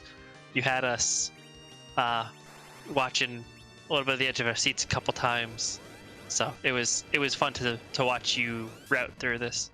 Right. One thing too, the Odin fight was really a kind of a surprise in a lot of ways, because when I first encountered it in the giant, I was like, oh crap! I mean, like that's like the most. I think it's got the most hit points of any other spot in the entire game. And I was like, oh my god, he's gonna hit me with Zantensuken and I'll be it. I'll never get through it. And then he does, and it's like less than 1,000 damage each, so it wasn't all that bad. But then I had to wipe anyway because I had some bad luck not keeping up my hit points even at that low. So anyway, I'm sure that was one of the instances in which you're on the edge of your seats. Yeah, we were rooting for you the whole time. Well, once again, GG, and while we've been talking about this, PK, your co-restreamed racer, Pkey, has entered his Zero Miss fight, and Pixel Tamer has gotten into Go mode, and has gotten the Magma Key and is going back to Earth to go into Go mode. yeah, I don't know. Pixel Tamer might want to do some leveling. I mean, Rose is only a 57. It's kind of iffy. Paltry levels. 99 or bust.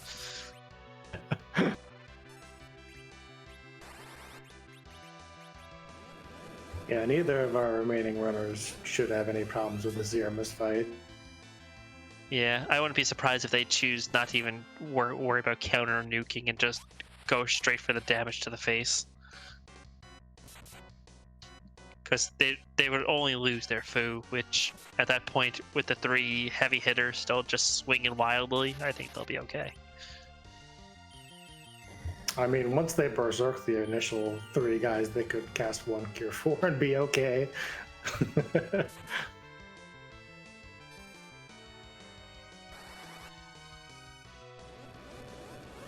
Anyway, guys, I got a split. Thanks for restreaming me. Thank you for being restreamed. All right, take care. Thanks a lot.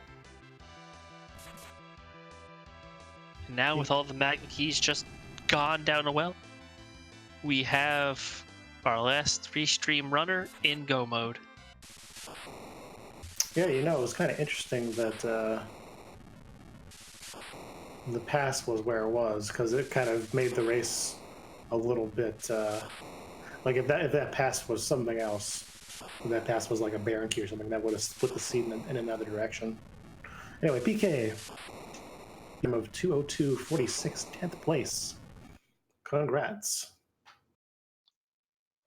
GG Pkey. See if he'll join us in here for an interview.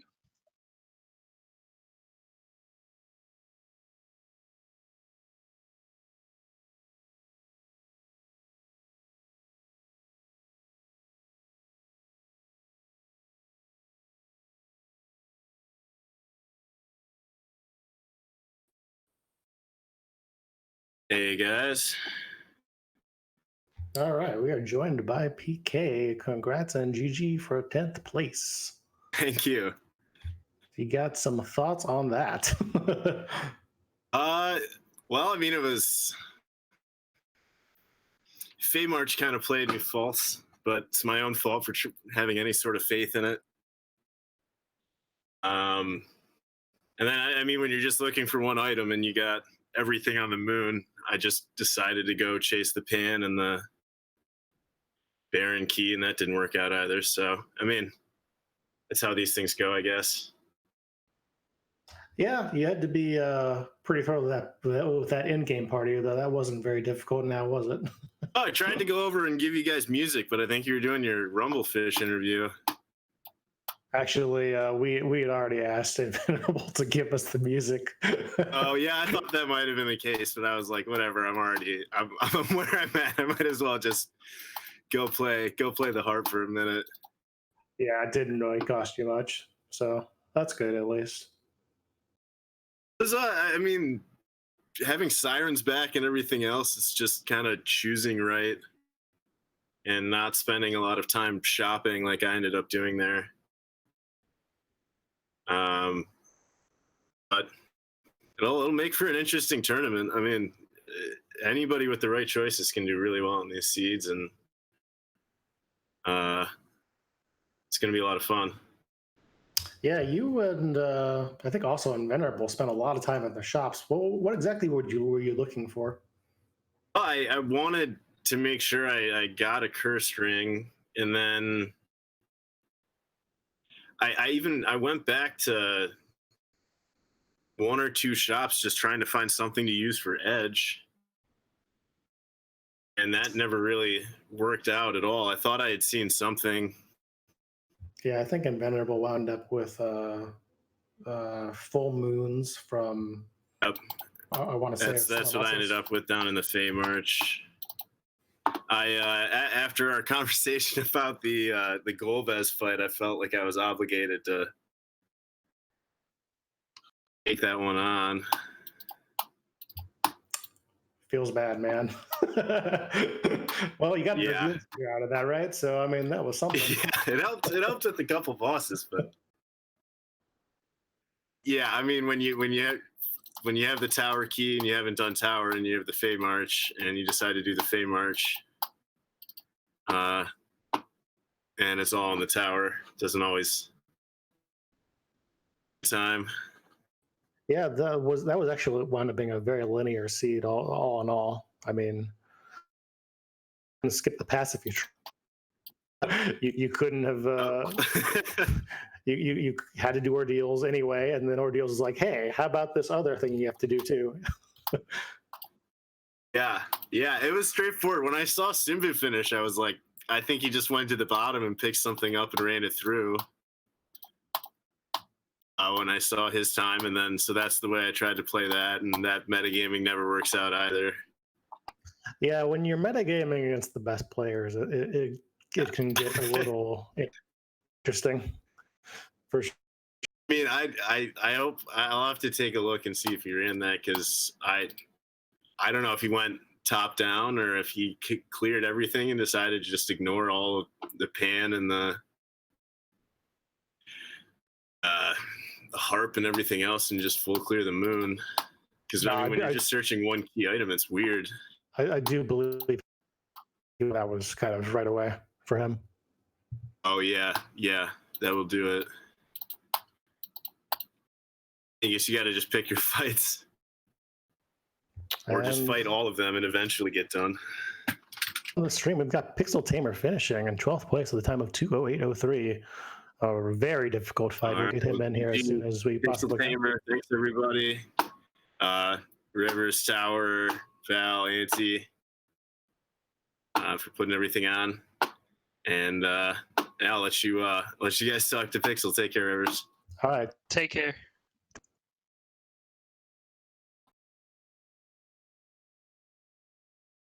And we are now joined by Pixel Tamer, who finished 12th place, 2:08:03. GG pick. GG's, thanks. So, Key spot, huh? Sorry, say that again? That last magma key spot, huh? Yeah, the magma key spots. Yeah, the one time I wish I had gone top down on Moon instead of bottom up. Yeah, it's always rough when there's only one thing left to get. Yeah, I decided to play it safe and go for the greatest density of checks, and yeah, well, I think I still did well overall. Pretty clean run. Are you, what were kind of your general thoughts about that seed and how it played out? I was really worried seeing an Edward Rydia start, but then Damsian Treasury, Troya Treasury were both kind to me, and I was able to get Rydia geared up well enough to carry me through the early game, and then I was able to do cover shenanigans with Cecil to get me through the mid game, and from there everything kind of just worked out. How much experience did you have with doing Odin at in the Giant in that spot? That was my first or second time seeing that Odin. I was worried at first because of the high hit points at that spot, but evidently the magic power is pretty weak, which I remembered halfway through the fight because, you know, Glare doesn't normally kill in that spot. Yeah, kind of a sneaky easy boss there, actually. I think a lot of our runners came into it. Thought that one before. Oh no, this is going to be really frightening, and kind of frightening, but it's not that bad. Kind of frightening, but I kind of laughed a little bit when I saw it only hit Cecil for 400 or 500 damage. For sure, for sure. So, do you have any problems with that Zeramis fight? I mean, your Rosa was like 57 or 59. I mean, that's, oh yeah, that's, I was that's super difficult. over-leveled. I'm going to put that on actually getting a successful D-Machine grind. That's been causing me problems lately trying to figure out how to make that encounter happen, but I got it tonight. Well, do you think this flag set is going to turn into an interesting league for everybody? It's growing on me. Before the announcement went out, I was like, oh, I don't know about just 5 random objectives, get crystal, but I don't know, it's growing on me. So it could be good. All right, well, thank you so much for lending us the time on the restream, and once again, GG's on that 12th place finish. Thanks, and yeah, thanks for the commentary, the restream, all of the hard work that you and the others in the community put in. All right, thanks, Pixel. Thank you. Good game, man. All right, once again, before we leave, let me plug that there will be a Fabul Gauntlet if you want to join us with the flag set that we ran today. That will be starting in May. You've got some time to sign up. You got just a little bit, but we will be running a lot of those in the very near future. Tower, you got any last thoughts? I am super excited for this tournament. I will not be running it because these kind of flags scare me, and I will just take all the wrong paths. But I'm really looking forward to watching some of the fun strategies that we see for tackling objectives that you find out during the race. All right. Well, it looks like we're just going to do a standard sign-off here. So thank you very much, everybody, for tuning in. And we will see you for the Monday community race on twitch.tv/freeenterprise.